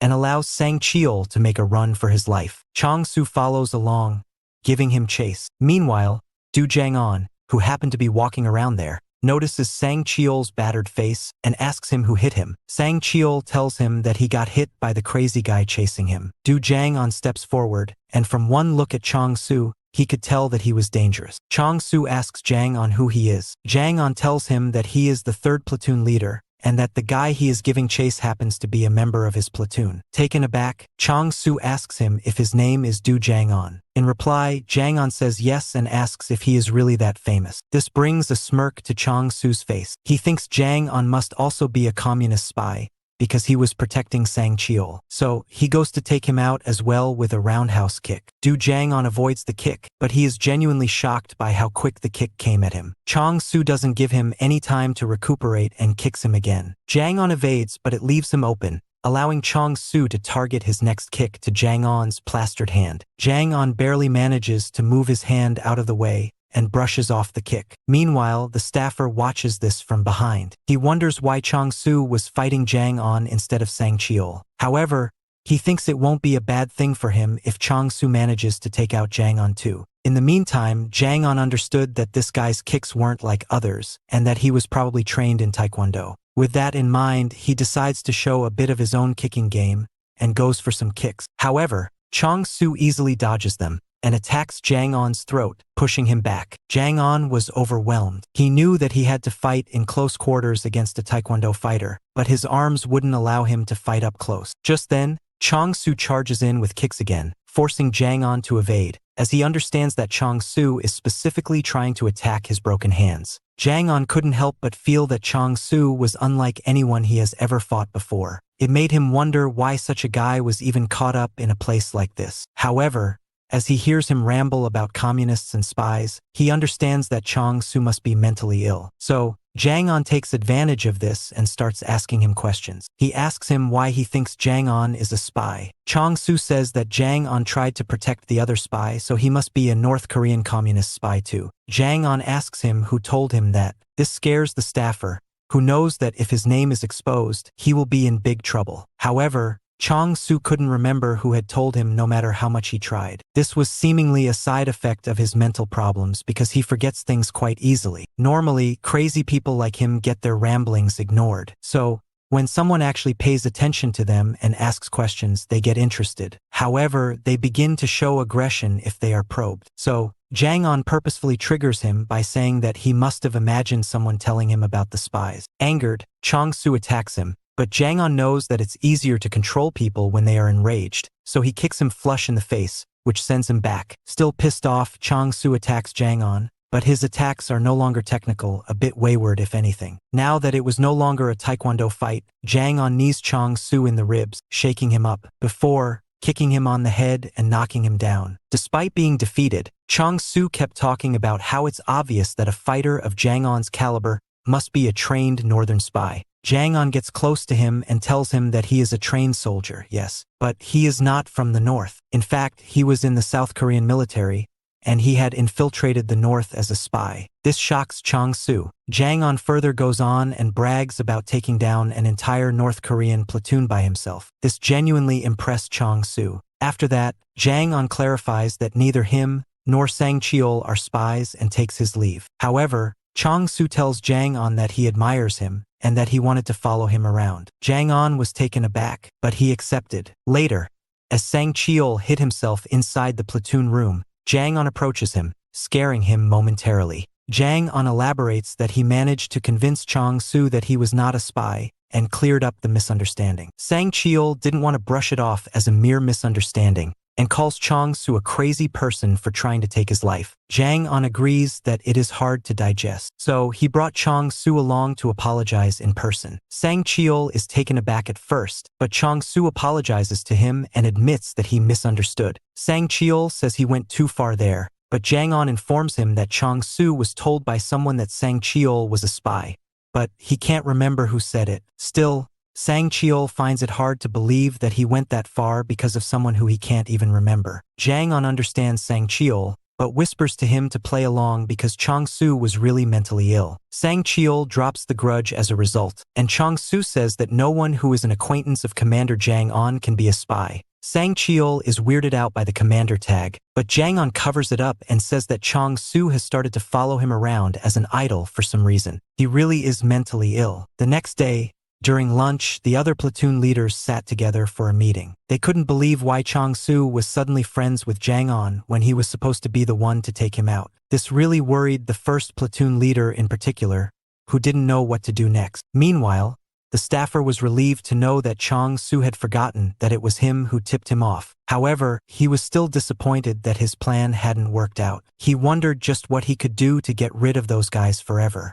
As they had lunch, Chong-su tells Jang On that he initially thought Jang On was the spy. That is because he was told so by his platoon leader. Jang On looks at the other platoon leaders, immediately scaring them. Jang On understands that those people were exploiting Chong-su's lunacy by making him do the dirty work. He now knew that it was them who targeted him. However, he didn't know for sure about the person who targeted Sang Cheol. Upon consideration, there was really one man who could have done it, and it was the staffer. Later, during the labor work, the staffer was pissed off seeing Chong-su working together with Jang On and being happy in general. Chong-su worked diligently for a while, before taking a second to catch his breath, because breaking rocks isn't an easy task. The staffer takes advantage of this and smacks Chong-su in the face. This makes Chong-su cry, as the staffer accuses him of slacking off. Chong-su tries to explain that he was just catching a breather and not slacking off, but this prompts the staffer to slap him again for making excuses. Jang On was alerted by this. The staffer continues on,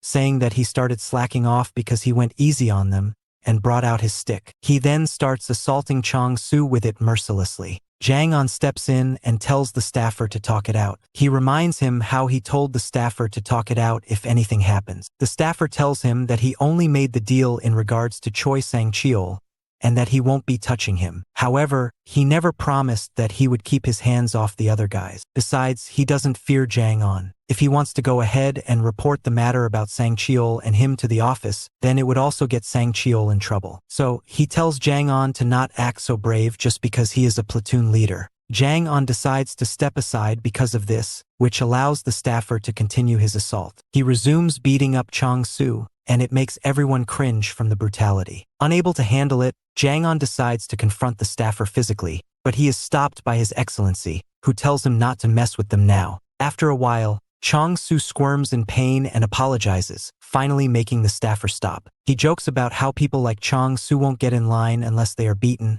and asks for Jang On's approval. Jang On keeps silent, to which the staffer calls him boring. He then tells everyone to get back to work if they also wanted to avoid getting beat like Chong Su. After he leaves, Jang On and His Excellency help Chong Su get up. Chong Su explains to them that he wasn't slacking off and that he only took a momentary break. Jang On says that he knows that, and His Excellency also adds that the staffer only took advantage of his situation and position to beat Chong Su up. What he was doing was no good. After that, Jang On asks His Excellency why he had stopped Jang On earlier on. His Excellency explains it by pointing over to a group of staff members. They were walking around, and they had a guard dog along with them. They were the patrol squad. This genuinely stunned Jang On, as he questioned if they really had a patrol team at the facility all along. His Excellency asks him if he really didn't know that, and that he should have known already based on how much time he has already spent inside. John Chong Su also confirms that those guys were from the patrol squad. People inside the facility don't often get rid of the patrol squad because they don't come inside the facility unless there's a need. These guys usually guard the perimeters outside of the facility to make sure no one gets to escape. Hearing this, Jang On asks when the patrol team will rotate. Chong Su says that a total of 3 teams rotate to patrol the facility 24/7. Jang On thought that was quite relentless, to which His Excellency says that they are also ruthless. He states that messing with them can prove to be fatal,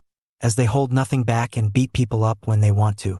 Not only them, but their guard dog is quite dangerous as well. The dog has previously tasted the blood of humans, so it goes absolutely feral when the time comes. His Excellency adds that the patrol squad have been walking around here for a while now. So, if Jang On had confronted the staff member physically back then, they, along with their dog, would have surely latched onto him. Jang On understands just how dangerous that could have been for him, and thanks His Excellency for helping him out back then. His Excellency says that he just did what needed to be done. However, Jang On couldn't help but wonder if the staffer had purposefully behaved like that earlier to provoke him.